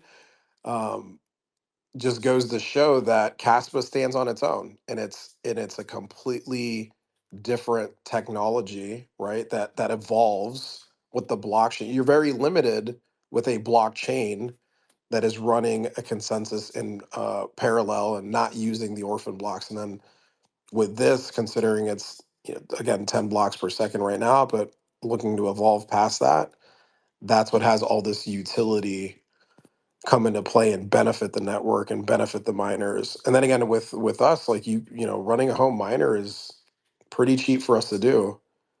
And then that okay, yeah, so then that ties what you're saying, right? If we just look at it based off of the lighter transactions, then oh shit, okay, we would be in trouble. I can see how I can see that now. That makes sense now. Exactly. Yeah, with the lighter transactions, at least when I ran the numbers, I was like, this looks very scary. I mean, Yeah. actually, Caspa, the same way that we have a block reward for the is like a crutch in a way, like same with Bitcoin. We have the ability to get off that crutch by generating fees through utility value, right?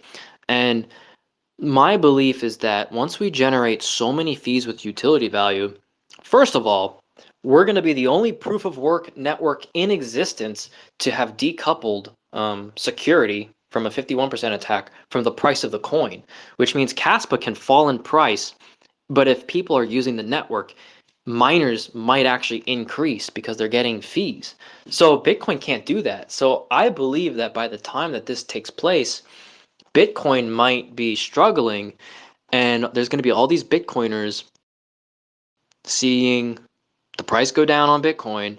This is the second halving in a row where security hasn't gone up, and they're going to see Caspa doing just fine. We've decoupled price from security, and we've got this fee market going. Like, I think the timing is going to be brilliant. So maybe it looks scary being in Caspa, but I believe that if it works out, the timing is going to be just poetic. I could be wrong, but that's the way I see it playing out. Um, and I believe as a Bitcoiner, you're going to be jealous that there's no fee market. So that's that. And then there's also a huge chance that when there is a real chance when everyone is using Caspa, just simply for peer-to-peer payments, that's like step three, right? Step one is the block reward secures the network. Step two is the utility value as we get off the block reward.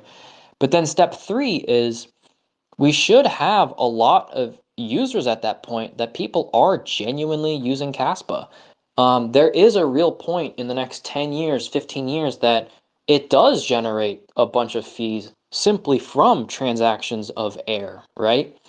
And that's just through volume, but it's gonna take time for that, which is why it's so awesome that we can have this utility value outside of that, also kind of bail us out temporarily. So the way I see this is like another block reward in a way, except it's actually far more sustainable. So um, so yeah, we can have utility value raise fees for the network, while also later down the line, peer-to-peer transactions should also be enough. The number just needs to be very big. That's all. So I love the whole thought of it decoupling, and then even like you're right, even if price action, because we tie price action, and I've seen the back and forth with hash rate or the miners dropping off or that being an argument that is an issue for Bitcoin because Bitcoin is trying to just be money, but we're in a completely different game. So it wouldn't, man, this is awesome, bro. I love how forward thinking you are, and again what you bring to the table. So this is really good stuff to get my brain to think of at midnight my time. Thank you. no worries. I love it. I love it. Yeah, I love it. I could go on. Yeah, I know I you know it's could. I midnight, so mean, I know you could. You're East Coast too, man. You're a night owl. I know yeah. But that. hell Yeah. yeah, dude. Well, I won't throw any more at you if No, it's no, no. getting It's all late. good. But No, yeah, no. This is that's great. This is awesome. I love it. Maybe I'll dream about it and come up with a solution. oh Build something in my dreams and then wake up and build it. Who knows? hell, If I I love it. if I upload ebooks to the Caspa network and let's say World War III happens and all the archive nodes just go offline and all we have left are the prune nodes to restart the network, would the ebooks still be there? Or we lose that? How does that work exactly? Oh, good question. Good question. You okay? So your stuff will be stored on the archival nodes, and then once they're wiped out and the network is fully running on pruned nodes, you will lose the ebook unless someone rejoins the network that has an archival node. But then you'll just everyone will be relying on that one node to, and then like the archival data can be retrieved if someone has it, but you would have to hope someone has an archival node. But assuming all archival nodes are deleted and wiped out, um, and it's just, for whatever reason it's gone, then your ebook would probably, I mean, it can't be accessed anymore. It would just be pruned nodes. So that is a risk. Um, So just one archive node, it wouldn't have to be relying on just archive nodes that agreed to access to it the way that Knots does, right? I'm sorry, rephrase that again? Maybe I misunderstand how Knots works exactly, but if, okay, so let's say that there's archive nodes that come back online. Would it just Hmm. take one archival node, would it just take one to say, hey, I recognize everything that's been uploaded to the Caspa network? Or would it just agree to what it agreed to, like the way that Knots does for Bitcoin? Um, if there was one archival node, sorry, what do you mean by knots? I'm just You curious. know, that I core I might be versus Knots? Oh, I guess yeah, it'd but be but more core, not Knots. Sorry. It'd be more core where they're accepting whatever they're agreeing to. Well, I don't know because I don't do core versus Knots. I don't do coin. But you're cool. You're cool. So basically, as long as you can reach an archival node, if they rejoin the network, if they're online and you want to retrieve data, as long as that one archival node is online and you can reach them, you should be fine. The data is retrievable. So theoretically, if they're online for just enough time for you to re-download all your data, you can save it to your hard drive. Um, but if they go offline, and all you can access are pruned nodes, and there's not a single archival node. My understanding is that you've got about 3 days before the pruned nodes kick that stuff off. There are some people, I think, when you run a pruned node, you can choose how much data, I think, is on that pruned node. I think the default is about like a few days or a few, it's a set storage size. So there's like three, I don't know, I could be wrong here, but I think it's like 3 days or a few certain amount of storage. I don't know the exact number. Theoretically, if that archival node goes, you do have, I could be wrong, but some time. It's not instant, but there is, I think, like a slight delay. So like you might be okay. Um, but yeah, you really want the archival node. If oh yeah, there might be some people running like a really large pruned node. Like there could be someone that just has their computer set to, I'm gonna store up to 500 gigabytes of Kaspa.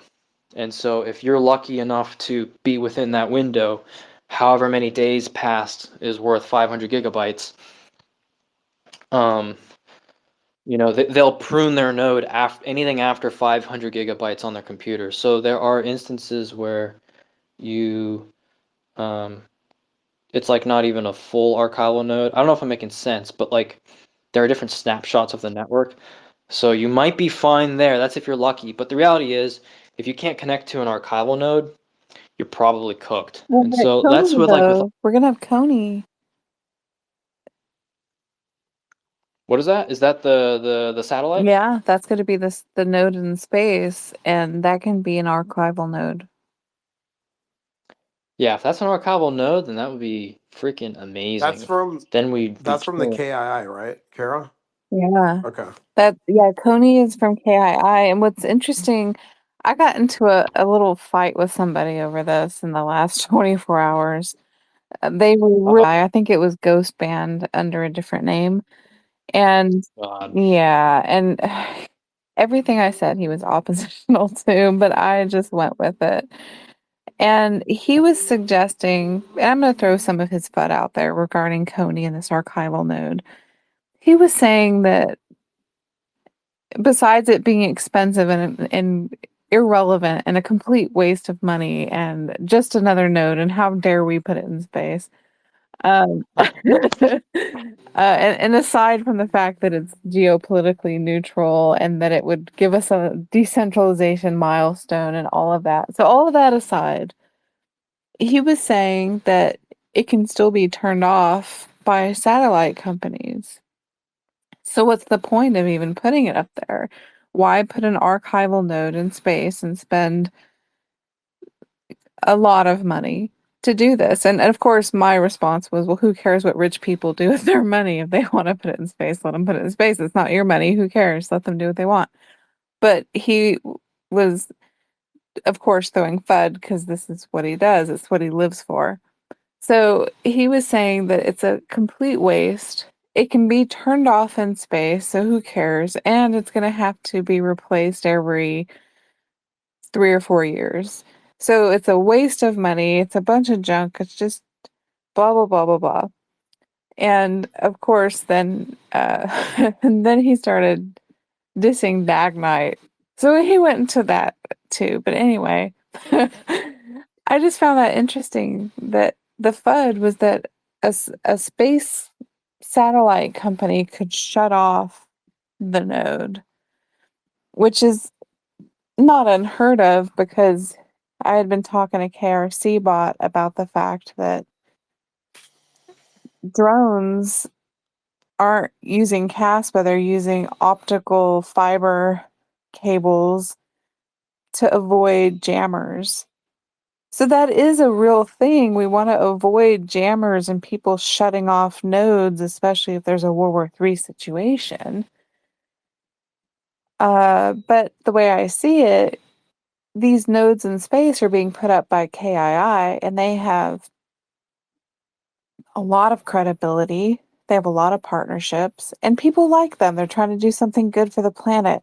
They're trying to reduce carbon emissions and whatnot. So there's a lot of reasons to think that the bad guy isn't going to just shut down the node in space because they don't like us. But then again, if we're in a war scenario, anything can happen.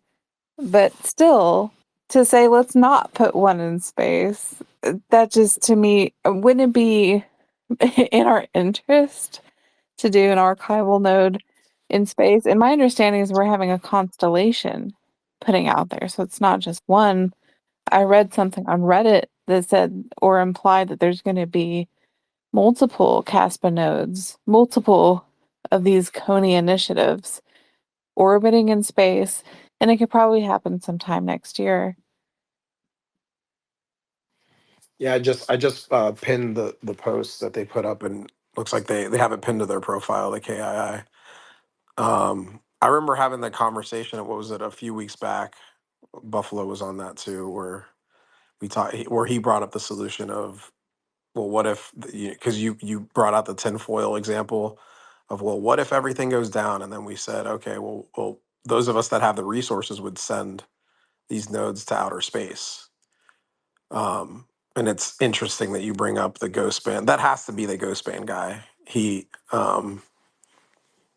loves challenging and bringing what if scenarios to Yeah. everything. I think he's a pretty bright person, actually. I just think he's really bitter about Nano not doing what he hoped it would do. I don't mind his logic. What I mind is that he started calling people the CUNT word, Oh and I said, yeah, okay, then here that's where we he. go. Yeah, that's so he's like the warrior, the Caspa warrior for for Nano. Um, Everybody needs one, right? Everyone needs someone full of rage. Yeah, yeah. I saw. I mean, he shows up with different. Maybe he gets banned. I don't know. I've gone back and forth with him a couple times and just like been like, okay, yeah, maybe you're right, and I just kind of give him that, and it's always been pretty respectful with me. But I know he's been blocked by a lot of. He can get annoying, but I haven't blocked him. I'm trying Yeah, not. I'm trying not to block anybody. Like have them all come at me. They can come at me, and I'll go after them if they go after my people. Like I said. But yeah, yeah. See, he didn't call me that. He called someone else that who was trying to defend Cass, but he was messing with one of my people. So I blocked him yeah, I feel you. because he was messing with my buddy, right? And no, he can't do that. He'll have to come back reborn as somebody else and try. Yeah. Well, you can tag me to come and defend my people. So I'm here. I'm available. We've gone Mhm. back and forth a couple times. It's always been pretty respectful. So I don't mind it because it gets me on my toes and gets me thinking. I like So I being appreciate it. challenged with these kinds of questions, especially if they're saying, "Hey, it's too expensive and what a waste." I mean, on some level, I kind of agree that there are some things that are really expensive. Is it really necessary? But in this case, a milestone is not necessarily something you would call necessary. It's something that you reach for. It's a goal. And to tell humanity, do not have milestones, do not have goals, kind of defeats the whole What's the whole purpose point of of being here? ambition. What the? Yeah, Yeah. so who cares if it's necessary? Are you ambitious? And Yeah. Casper's ambitious. It's doing what isn't necessary. It's doing something beyond what's necessary so it can be the best. This is why it's not Nokia who just gave up because they couldn't think of what was necessary No, next. Nokia, there is no second best. There is no second best. It's Nokia and there is no second best. So yeah, I mean that speaks to this ecosystem and what we're trying to build within Caspa, and I think KII represents, obviously their interest, but from what I gather, that seems like an initiative to decentralize Caspa even more, putting in a node in outer space like that. And yeah, if Yeah, they have the and money to do it. think about how cool it is to be able to say we have something that's geopolitically neutral. It's not Yeah. in any country. It is for everybody. That's even better than the Bitcoin book. Bitcoin is for everybody. If we are in outer space, CASP is for everybody. It's not even bound by a node that is owned by a country. You're dealing with a space company that can shut it down. That's a very different scenario. Yeah, it's Sure, in a business. government can have a big reach and say, we're going to make this company shut it down. That can certainly happen. But that's highly unlikely, especially considering the partnerships and the collaborations in so many different places. What are your thoughts on that one? Yeah, I mean, more power to anybody. Again, this is a decentralized protocol, and KII, right? They came into it, however they came into it, but they have to buy Caspa the way we do, and they can participate. I mean, so I remember hearing, I believe it was from Rory in KI, how they literally have been looking for something like a Caspa for 10, 15 years, if I'm not mistaken. Don't quote me on that, but I want to say somewhere around that time. And um, it took, they had this checklist of all the things that needed to check off. And one of the big things with what they do, they need this real time, they can't wait for the confirmations that Bitcoin, for example, has. Bitcoin Secure has the hash power, has been around the longest, all that. But they need real time, instant, settlement, instant transaction. Like that's a very important thing with what they're trying to do and build. And um, yeah, again, like companies are welcome to see Caspa as a solution to decentralizing the world even more so. And I do think that that's where the world is heading, right? Oh, Con- yeah. this whole concept of decentralization, it's we haven't had that. We've always come from a. By the way, I don't think decentralization is good in every aspect. Like I think a family needs to have centralization, right? Like I'm the leader of my family. I'm the one who manages the assets. Like my family's pretty centralized in terms of that, but when it comes to the world and these companies building on these technologies that could free people up even more so, um, decentralization from a company standpoint and them giving us tools that are going to give us more freedom. Yeah, that's the whole point of all this. That's the whole point of all this, freeing people up even more so. So, I yeah, don't it's a know net if positive you always. I don't know if you read the recent DII flyer that he put out, but it really focused on technology and where we're headed in the Middle East with AI data centers and the boom that's happening as all these different organizations are relying on AI and data and having data centers that are going to be big enough to accommodate it. And Caspa, I didn't even see it mentioned in this huge newsletter. Okay, this was just talking about the state of technology and where it's headed. And my take from this is that even though there's some pros and cons, and some of the cons are that it seems as if some of these organizations may be confined to a location based on what their country allows.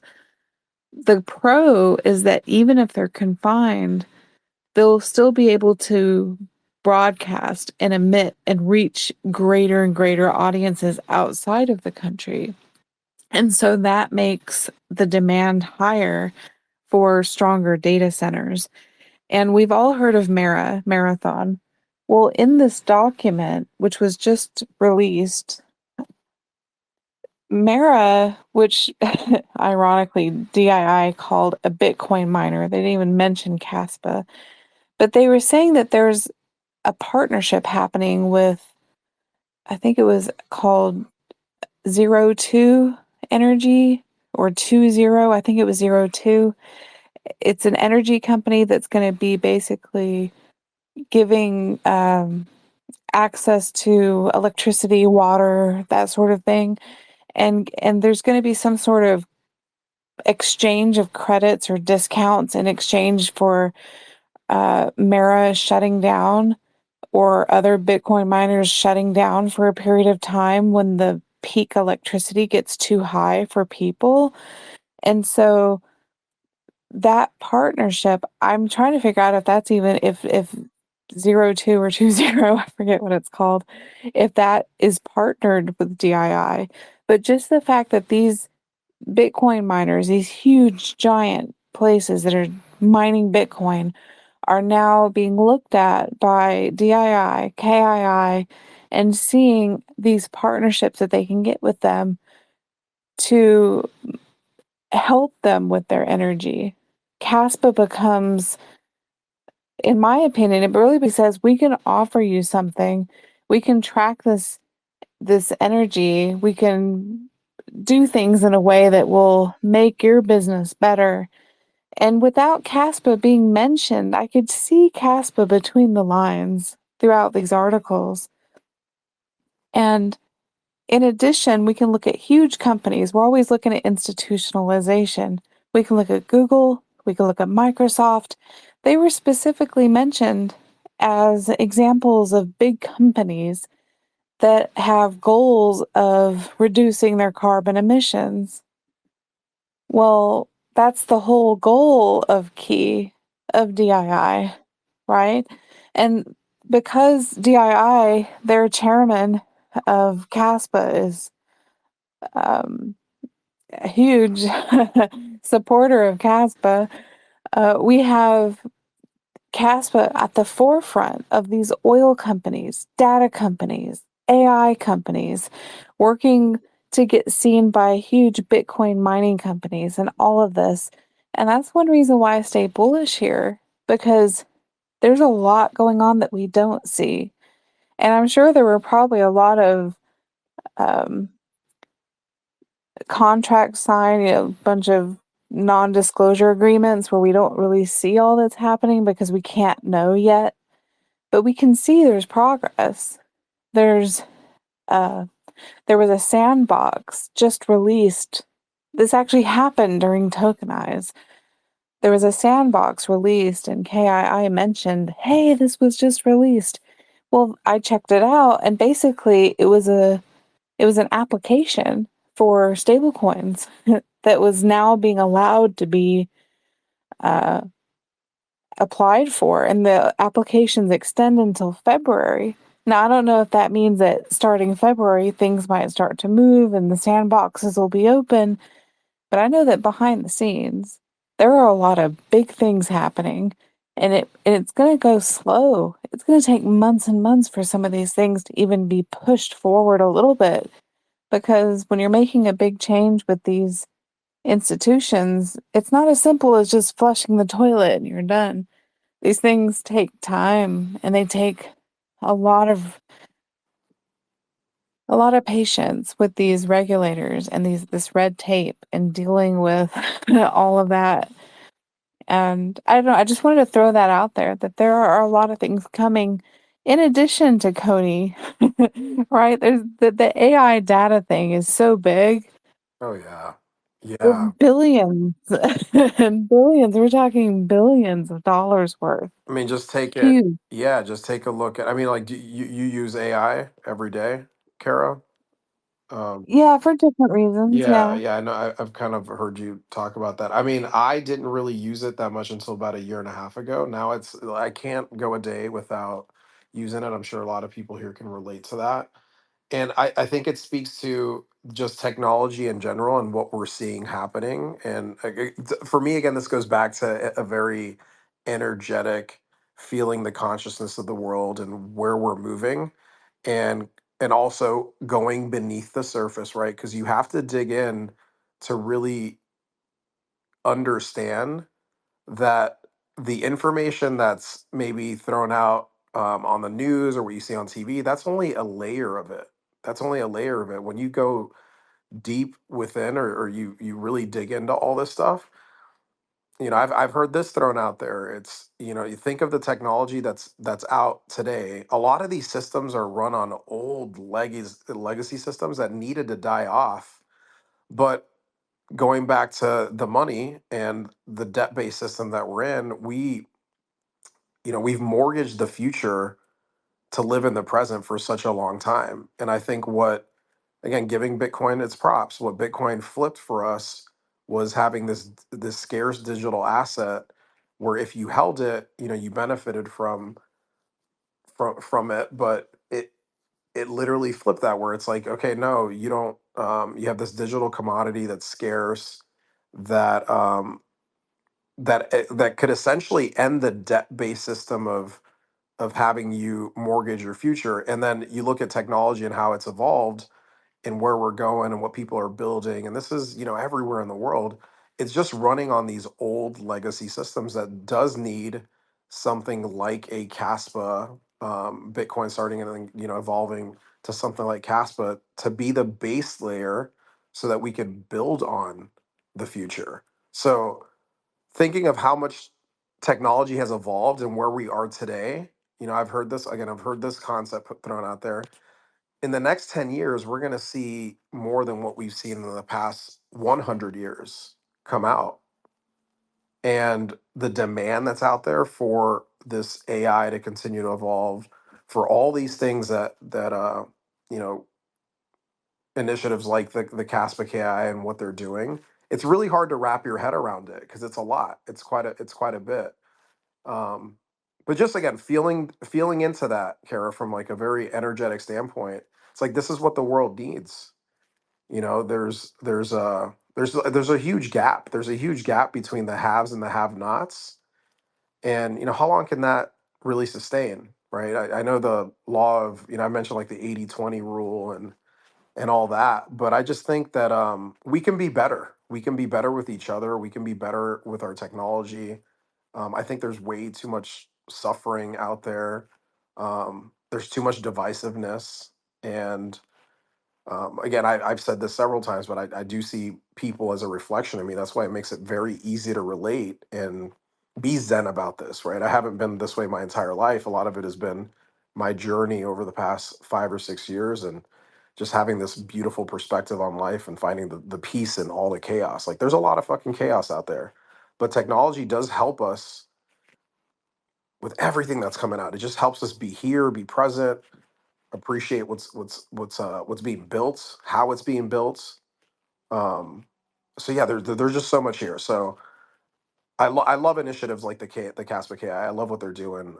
It was hard to wrap my head around it in the beginning, but as we've had these spaces and we've been able to have these conversations, it's just like, whoa, my mind all day.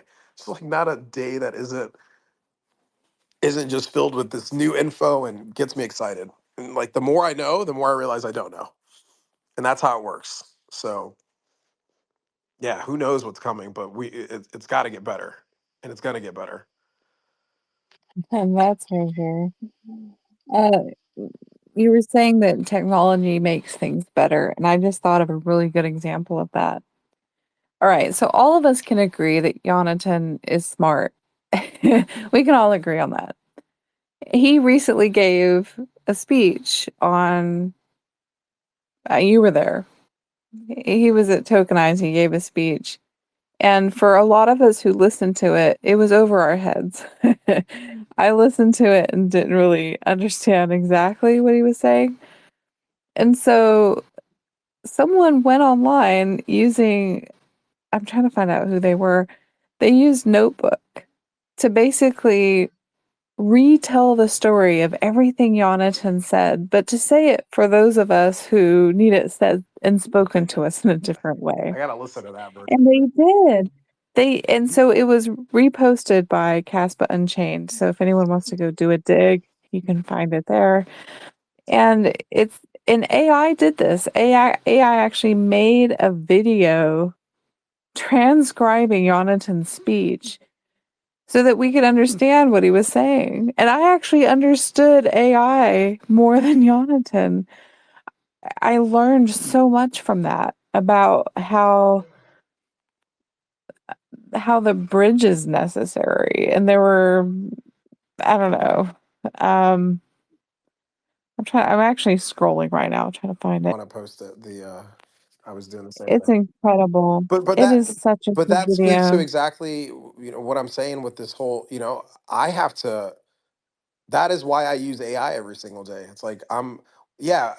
Jonathan is smart in cryptography and doing what he's done the past 10 years, but he obviously didn't get that. Hey, everybody wasn't ready for the meme shit on Casper Unchained. So that wasn't a very smart move, right? It's like we all have our own intelligences and things that we specialize in. But that's one of I look at AI as an extension of us. I look at technology as an extension of you. It can be a detriment, right? You can overdo it with anything. You can do this with anything.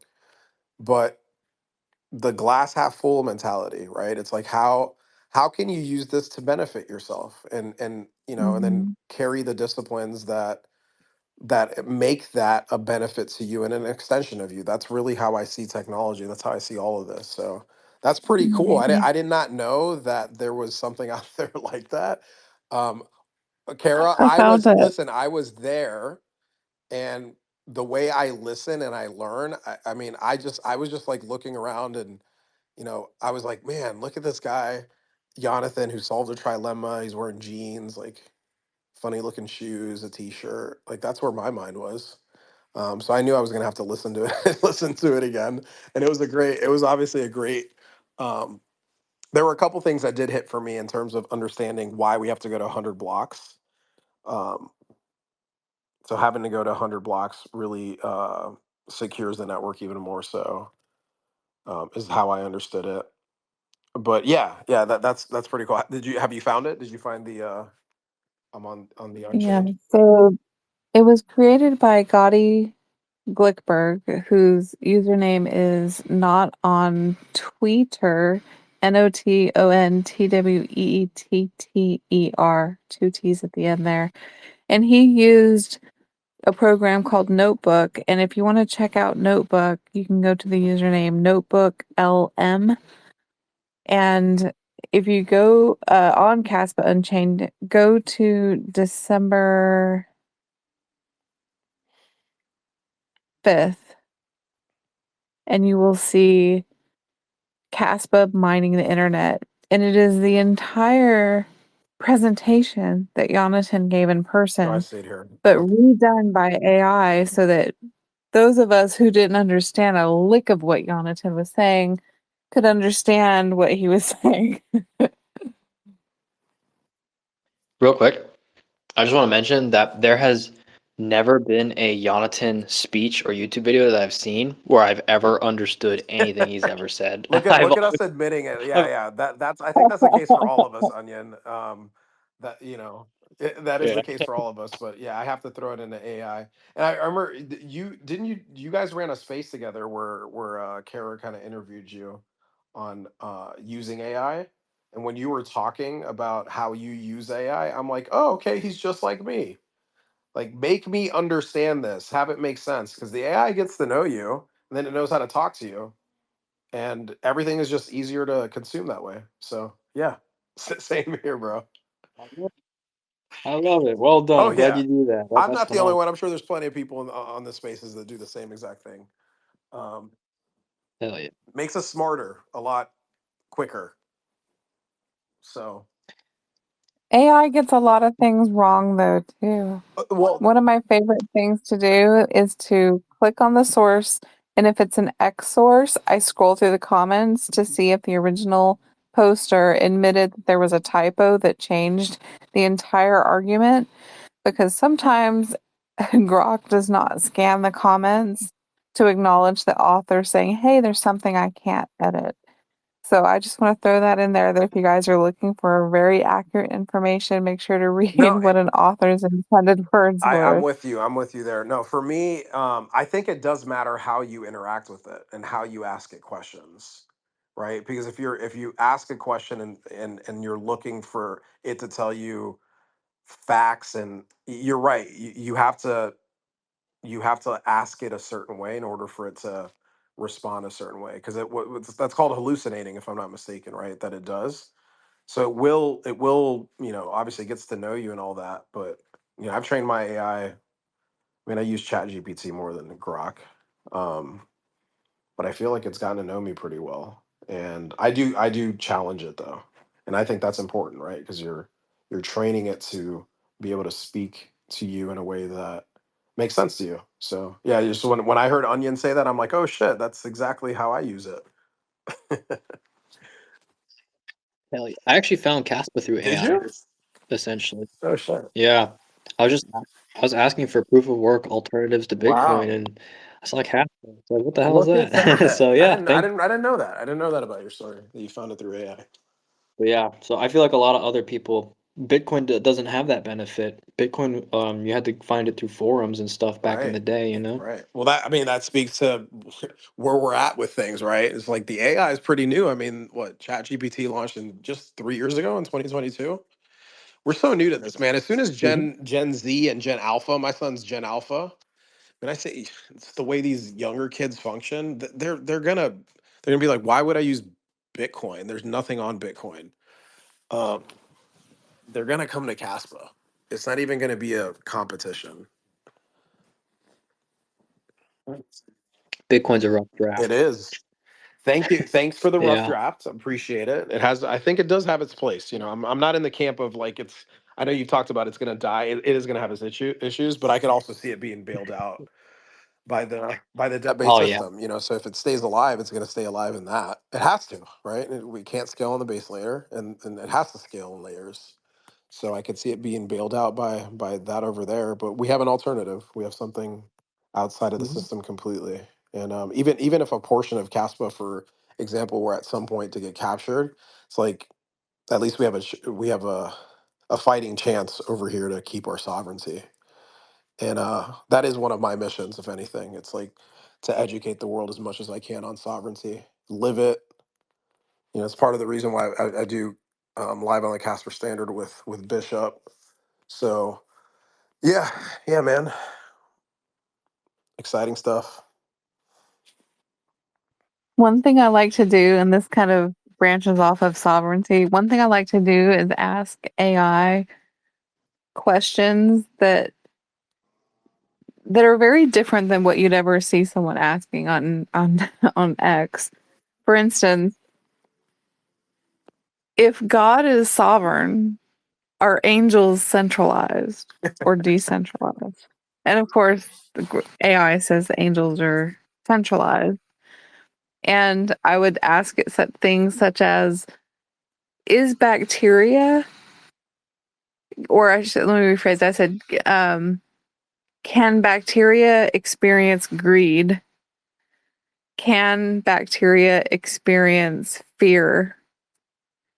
And this just got me thinking about pre-human, or just the most primitive life form, and kind of ethereal, or almost intangible, and asking AI questions that are also in line with sovereignty, decentralization or centralization, those kinds of things. And that's kind of how I use my prompts when I'm just having fun and I don't need it and I'm just playing with it to kind of have a conversation. Those are the kinds of questions I like to throw. I just thought I'd share that. I love where you go with it, Kara. Be interesting being in your brain for a day. Lord have mercy, help you all. You always bring you always. It's perfect. If I God, like so what was the question? If God, them. if God is, what did you say? If God has sovereignty, are angels centralized? Yeah. And AI said that angels are centralized. However, if I can go on a tangent here, Do it. I got into a 2-hour conversation with AI about this, and I'll shorten it. Here's the Reader's Digest version. Centralized organizations that are corrupt and over greedy are the enemy of decentralization and are demonic forces under the spirit of mammon, and angels are part of angelic, how did it describe it? Angelic energy and forces to help liberate human beings out of financial bondage. Decentralization, specifically Caspa, is, according to AI, backed up by biblical principles. It gave me a bunch of Bible verses talking about stewardship, and how even though we think of Caspa as being sovereign, if we follow God, those of us that do, we follow God who's sovereign, but everything that is owned according to the Bible is owned by God. So if we're stewards of that and we want to have the best stewardship we can, we need access to the most sovereign, decentralized money. And AI gave me this entire speech about how Kaspa is the answer, and it is basically the opposite of demonic. Okay. So I went into this big long thing about that. And if anyone wants to talk with me on DM about that, I'd be glad to. I don't want to turn this space into a religious one, but I just want to say you can use AI to really get in depth on theology meets crypto. And it really can take you there and get into some deep discussions. So I just thought I'd share that. There's a lot of stuff I learned that just gave me more conviction that what I'm doing is right. And I even asked it, am I doing something bad if I want the number to go up? Am I not being greedy too? And here's what it said. It reassured me that I'm not the one being greedy. I'm just trying to live a life out of bondage. The ones that are being greedy are the ones that are preventing us from having sound money, such as Binance, who refuse to list it because they have the greed. They have the billions of dollars that want to keep us from having access and more access, I should say, to ways that can give us more financial freedom and liberation. So I just wanted to share that. There's nothing wrong with us wanting to have money. What's wrong are the people who are trying to deny others from having money. That's the problem. That's the corrupt, that's the demonic stuff. You just struck a chord with me there, because for me, the whole, how I've said the natural state of the free market is deflationary. So, and that, with that concept of understanding, if you agree with that and understand that we've never really lived, especially over the past 300 years in this debt-based system, as our money is devalued by inflation, by printing, by a central authority deciding the price of money and the supply of money. Um, you are being silently taxed, especially if you're on the lower spectrum of this. And as someone who's experienced being on the upper side of that and owning assets and understanding that most of the world does not own assets. Like, I benefited from owning assets, but the reason my assets went up in nominal terms is because when these central authorities that decide, okay, we're going to expand the money supply, like that, you don't, matter cannot not be created nor destroyed, it's only transferred. So that's just transferring energy from the people that have stored their money in in what they believe is a sound system, but obviously it's not, and that being transferred over to someone who owns assets. And we all, we look at Caspa as an asset, and there's other asset classes. So no, I mean, Kara, that speaks to, I don't even think that's just religion. That's just like because I've shared this with God. I look at it as an energy, and I'm not a religious person, but I also understand why religions exist, and I respect people and their views and all that. I do think we're all spiritual beings, and whether you know that or not. And that's a whole nother topic too. But no, you just, like, that really hit home with what I feel within what Caspa solves for the world, right? In this idealistic kind of way to look at what this technology can do for people. It, in a deflationary world, when technology gets better, as we make things in the world better, it literally benefits everybody. And you actually need less. You need less um, money over time, because the wealth gets spread around. As technologies get better, things become cheaper, and your purchasing power continues to go up. But like you said, a central authority like a Binance that gets to control how things are, what assets can be put on there, and not letting, I mean, 3 million hits on a post, the person who was voted the top researcher getting absolutely no shine, shows you what the system is, shows you how you're taking from people that obviously see this, that obviously feel this certain way. So that's, the way we take it to them is we hold this asset and we continue to build on this asset, and understanding that, it's a scarce supply, it's repricing everything in that system. And I love how, Bishop's brought this up for me and like had it hit home for me too, where, he says like we don't really need the exchanges. And it's, to a certain extent I can see that. It would make it easier if they, because more people would be able to access it. But as long as we're here being truth seekers and seeking the truth and spreading, love that, Kara. Thanks for sharing that perspective on asking AI that. Yeah. Yeah, yeah, that really hit home. I wanted to throw something out that I found very ironic. Even though angels are centralized, they're fighting for the decentralization of humanity. That's amazing. That's what AI That's said. super cool. Yeah. Yeah, that seems right. I found that really interesting. See, and to me, all of that speaks to like how, I talk about how everyone's a reflection of me. Sometimes I say these things, I'm like, I don't know if it lands for people. Um, but maybe I'll post it up here. But have you ever seen a video called The Egg? I want to say Kim Cyber. No. Okay, I'll share it with you. Maybe I'll share it here. Um, but it's this whole concept of, that we're all in this egg, and like we're all a reflection and a connection to each other, and we just don't, like if you I've done this, I've intentionally purposefully um gone about my days being like, okay, I'm going to treat everybody today as if they are a version of me, and no matter how they come at me, I'm going to treat them the way I would want to be treated, knowing that they're a reflection of me.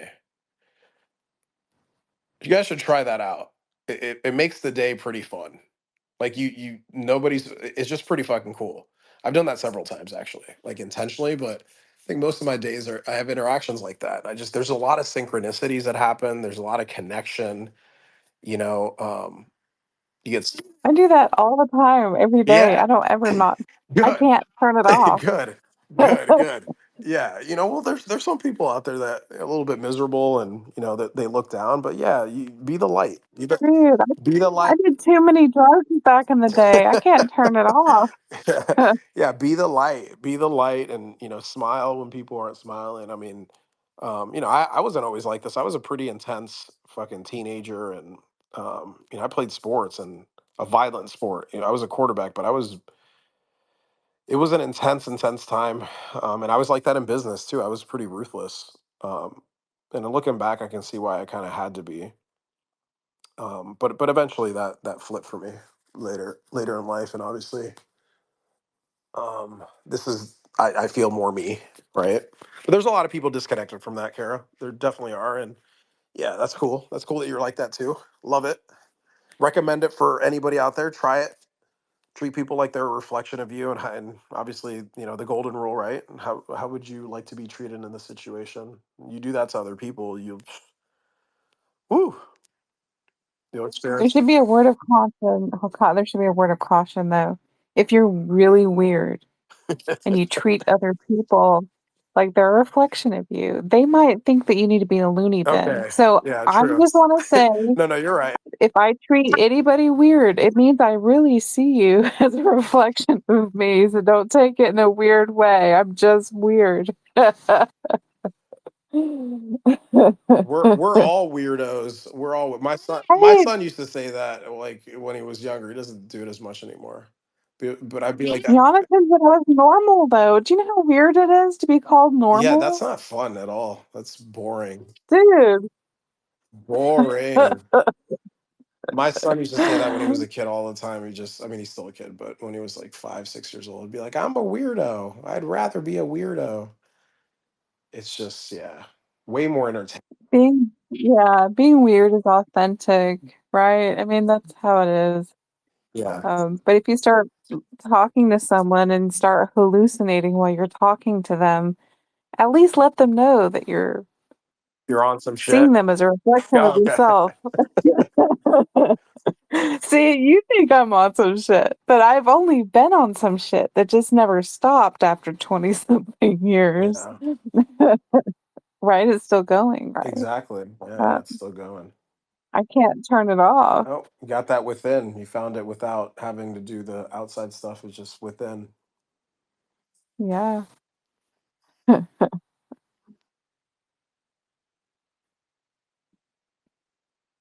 Onion, do you have anything else you want to share? Um, no, this is good. I'm just listening. I'm observing. I'm observing. Um, I'm a sponge right now, but I am gonna go to bed soon, but for reasons. But yeah, no, this is great. I was actually gonna ask, what do you mean by looking at others as yourself? You said, how does Yeah. one do? Elaborate, elaborate. Okay, so you have to understand that Juan and I have both had experiences with different plants, and plants can help open the mind to things.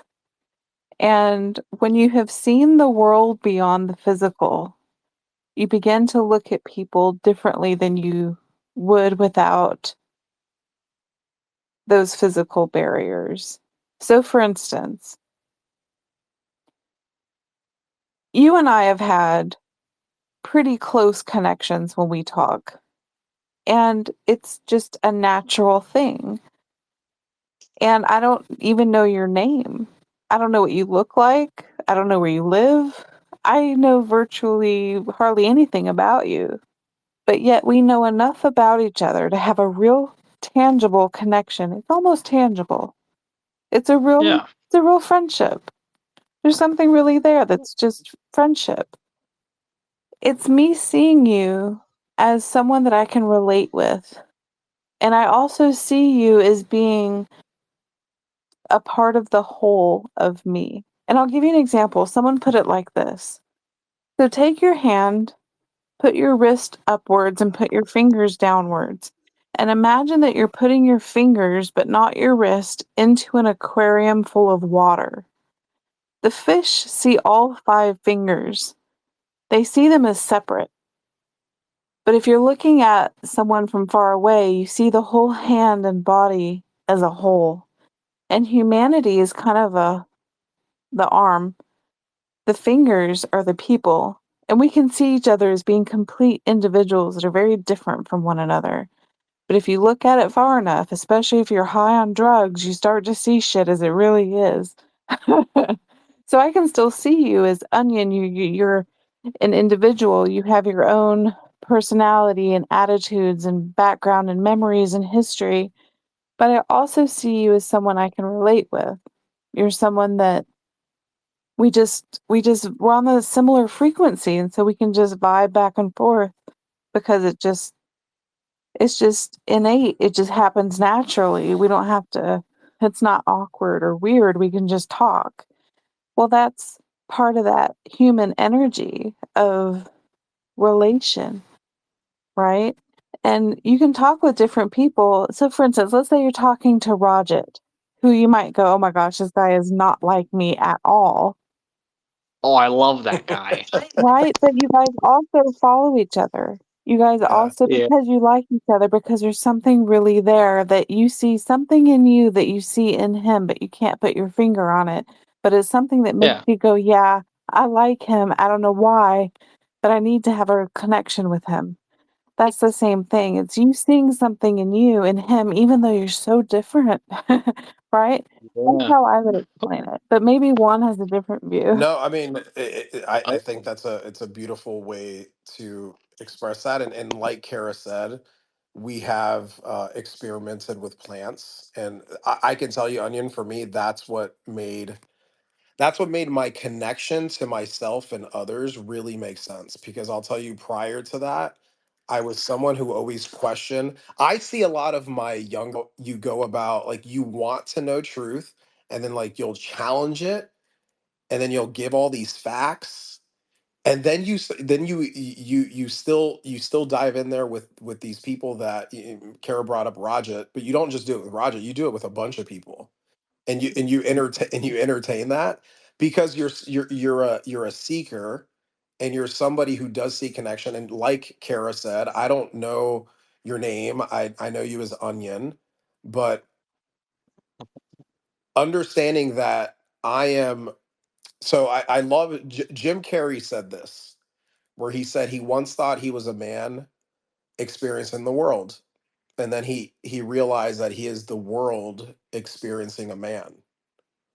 So we are all interconnected is the best way that I can tell you. I can give you stories for days. I've sat with ayahuasca 10 times. I've done mushrooms a bunch of times. And for me, those were plants. Like I don't even like the word drugs because that was a word that was put on those things, but that, I am, for example, I don't know my biological father. I have a pretty crazy story that I've shared, right? Yeah. I was born in Yeah. Panama. Like there's so many little synchronicities that had to happen in order for me to get to where I am in my life. I legally divorced my parents when I was 17. Um, I suffered quite a bit as a teenager. Like life was fucking hard and I was intense for such a long time. And it took, so that's why again why I see some of your intensity, but then I love how funny you Hmm. are with it. And then obviously getting to where I am in life, I know that I'm just the universe experiencing this version of this man, and you're the same thing over there, and it's the same, with Kara experiencing it as a woman, and like we're all just these expressions of the universe, and being in these plants and understand like getting connected. I'll share this really briefly. I mean, I remember the first time I did ayahuasca and like literally turning into all these different animals. Like I was a snake, and then all of a sudden I turned into a fish. Then I was in a fucking jungle, and I literally can tell you, it's not like I'm hallucinating that. Like I went into the energy of these animals, and I was somebody who was so Whoa. disconnected from nature, so just like in my head, very successful at the time, business wise, making a shit ton of money, all that. And it was just like, oh, but I fucking forgot what it was really about. That was like experiencing fucking life and just connection, So I hope that gives you a little perspective on a bit of the way of how I look at things as a mirror. It's just like we're just all interwoven with each other. So even, like that's why I get entertained and I see Gonzo down there. I love when Gonzo goes at people. You guys go at these Bitcoiners because those Bitcoiners are just like I said, they're just a reflection of us. They're just on a different timeline. They don't get it yet. They're still Yeah. fighting that, oh, we're separate and there's only one and all that bullshit. It's like, nah, bro, we're all interconnected, man. We just want you guys to get to some fucking truth. Like let's stop fucking bickering and going back and forth and come to that. So that's in the back running all of it. And at the same time, you got to come with the truth, and that's what makes it easy to stay here and be consistent no matter what the hell is happening as things, as we experience everything. So yeah, man, that's a little bit of perspective on how I see it. Wow. Dude, I love that. Thanks for sharing that. I'm gonna try that. I'm gonna Yeah, brother. And I'm gonna that's all you reflect can on do, that. by the That's way. all. One of the big things, because again, I see a lot. I'm telling you, if you met me at your age, very similar. I was like, but and then you're so fucking sweet and like nice to people. But then we get you in the DMs, and I'm like, dude, this is exactly how I fucking was. So here's all I'm saying is you just have to practice it, brother. Like practice it, and eventually you'll get there. You'll get there. But you're right where Hell you're yeah, dude. supposed to be all the time. Every single fucking time. That's for everybody. We're always right where we're supposed to be. And if people understood that, we would accomplish things a lot quicker, if people got that right. But unfortunately, we're all on different timelines, different priorities. Again, experiencing the universe as different individuals, but we're all interconnected, man. That's a fact. Dude, I love it. That's beneath the surface right there. Yes, sir. Damn. I love it. I'm gonna try that. Well, thank you, Kara and Juan, for sharing that and the awesome examples. Yeah, man, this is fun. This is fun always going um, beneath the surface. It's a little bit different than the other blockchain banter. So I always enjoy these conversations, man. Always gets me going and wakes me up for sure. Even being here on the East Coast, it's about 1 o'clock my time. I see Gonzo just joined. How you feeling, Kara? How you doing? I'm doing real good. I'm toasty. Toasty. Oh yeah. Okay. Okay. I see myself in Rajat. Me too. How do you see yourself in him? Oh, I was gonna make a stupid joke, but no, real talk. I understand what it's like to I mean, he believes in Bitcoin. He sees how sick the world of fiat is, and Bitcoin really is this beautiful idea. And he's married the idea, but he hasn't separated the idea from infrastructure yet. That's where he's at, and that's okay. And that's still an awesome thing, you know. But yeah, I think that's maybe where he's Yeah, at. and you guys follow each other, right? Yeah, he follows some dude. Well, I'm like, we gotta give I him just bullet. credit, man, because it's like I shared that he Yeah. blocked Yeah. me earlier, but I can see why he did. But I see some growth there with Rajat, and he's kind of playing a character. Yeah, Is what I see. I think so. He's playing this character, and he kind of probably gets a kick out of all of it, just like you get a kick out of it, man. You get a kick out of all this. Yeah. So yeah, It's fun. it is It's fun. fun. Right. It's entertaining for me. I love reading about reading all of it. I'm not allowed to participate because I'm blocked, but No, oh, that stings.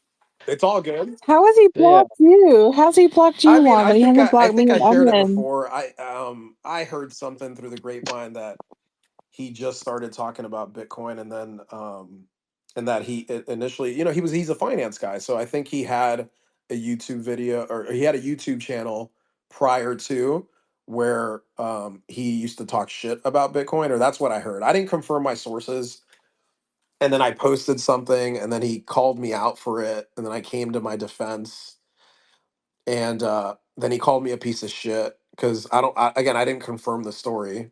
That's the last time I did that. I need to confirm things before I post it, and so he had every right to kind of be upset. And then he said, I don't talk about things that I don't understand.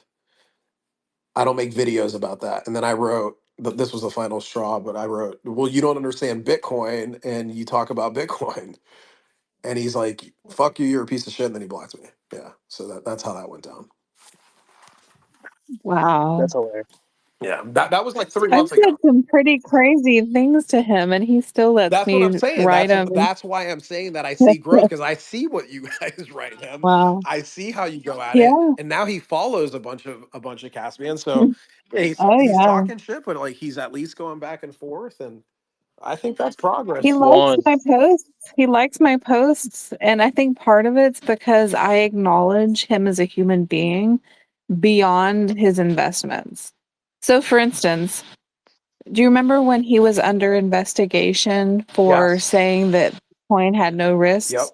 I said to him, I said, look, and I didn't even bring up the fact that we disagree on everything. I just left that out. I didn't even mention it. I just said, look, it's kind of hitting below the belt for people to be reporting you for these types of things. I think it's really unfortunate. I'm glad your case is closed. And that's all I said. And he liked my post because, look, not every interaction with somebody who thinks differently than you has to be oppositional or gotcha or being an attention whore or whatever. It's sometimes just about acknowledging people's humanity and saying, hey, I see you. I see what you're going through. I recognize you.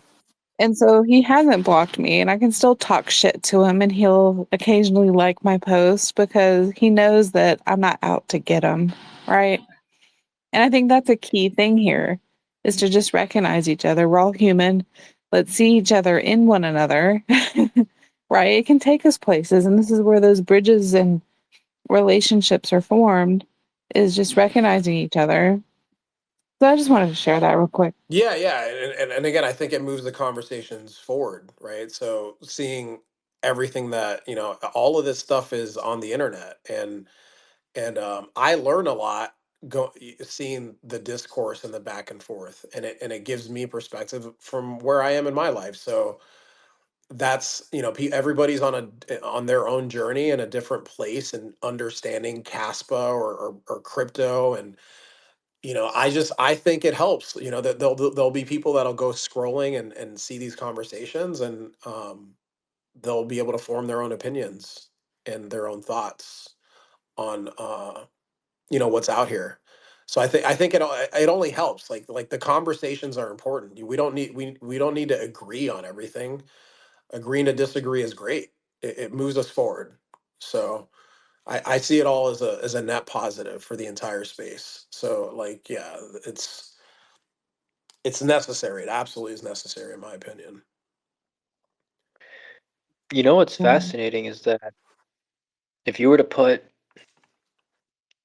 all of us and Rajat, but also Peter Schiff, and we were all to talk about fiat, we would Right. all agree. We would all hate fiat. But all of us just have a different solution. Like, oh well, maybe we escape fiat through gold. Maybe we escape it through Bitcoin. Maybe we escape it through Caspa. And then that's where all these issues come, And it's just kind of dumb. But yeah, And I think that speaks to, like, is there one thing fixes everything? Is that I think that's a legit question, right? It's like we relate to each other based on how we see Caspa, and that's our little ecosystem, our little echo chamber. Um, and then yeah, we're gonna find things to support that, and that's cool, right? There isn't one of anything like that in the world on most right. It's just so again, I just think it's really good to continue the conversations, like you said. Yeah, if you got us in a room and we all talked about fiat, like, we know that that's not the solution to helping humanity's problems. And we have all these other tools that are out here. Let's talk truth on this. So if anything, there's that. There's how about we get to the truth on this stuff and stop fucking battling with each other. Let's agree here. So yeah, that's why all these conversations move everything forward, man, and just make things clearer for the masses. yeah, Hell yeah. hell yeah. That's a really good point, Juan. Thank you for that. And I think we've gone pretty beneath the surface tonight. Juan, do you want to have us start winding down as we approach the next hour here, or do you want to keep going for a while? Yeah, I probably no. We've been 3 hours at this, so I mean, if anybody wants to come up and um, be a part of the conversation, I'm good for a little bit, and then we can start winding it Right. down. I wouldn't actually mind winding it down now a little Okay. bit. Yeah, then we're I good. have some family that wants to hang out for a little bit. It's that time of the year. So That yeah, time of the year. I Families guess around. it really is December. It's that holiday season. Um, and what I love about December, though, I'm one of those crazy people. I love Christmas music. I am one of those weirdos that watches and binge watches everything on Hallmark. That's awesome. I really did. I am watching Christmas movies and I'm crying to every single predictable scene and not caring. So yeah, I am just living it up and having a great December doing that, and I love it. I'm just having the best time. So I guess we could start to wind it down. I guess first I'd like to thank everybody who has listened in on Vivore, who are listening live on this Caspa powered platform, in addition to us being on X. So thank you to the listeners that have popped in on there. And thank you to the listeners who are on X who have popped in and out live, as well as those who are listening on recording. We have a lot of people who come and listen later on recording. So we just want to acknowledge you and say hi. We see you. We appreciate you. And I want to thank Onion for being such a great speaker and going beneath the surface of weighted versus non-weighted transactions and looking at the numbers of how much Bitcoin needs to increase in market cap every year, every halving, and of course, really diving into the numbers of 800,000 transactions, 180 days, bank runs, and all of that. Very important conversations to have. And Juan, you're an excellent co host. I'm so glad that I get to do this with you. And it's always a delight to hear your stories and your knowledge and experience and just to share the different things that you know and the people that you know. And I'm really glad that you got unblocked today by your yoga buddy and Bitcoiner. I think that is really special. I'm really happy for you.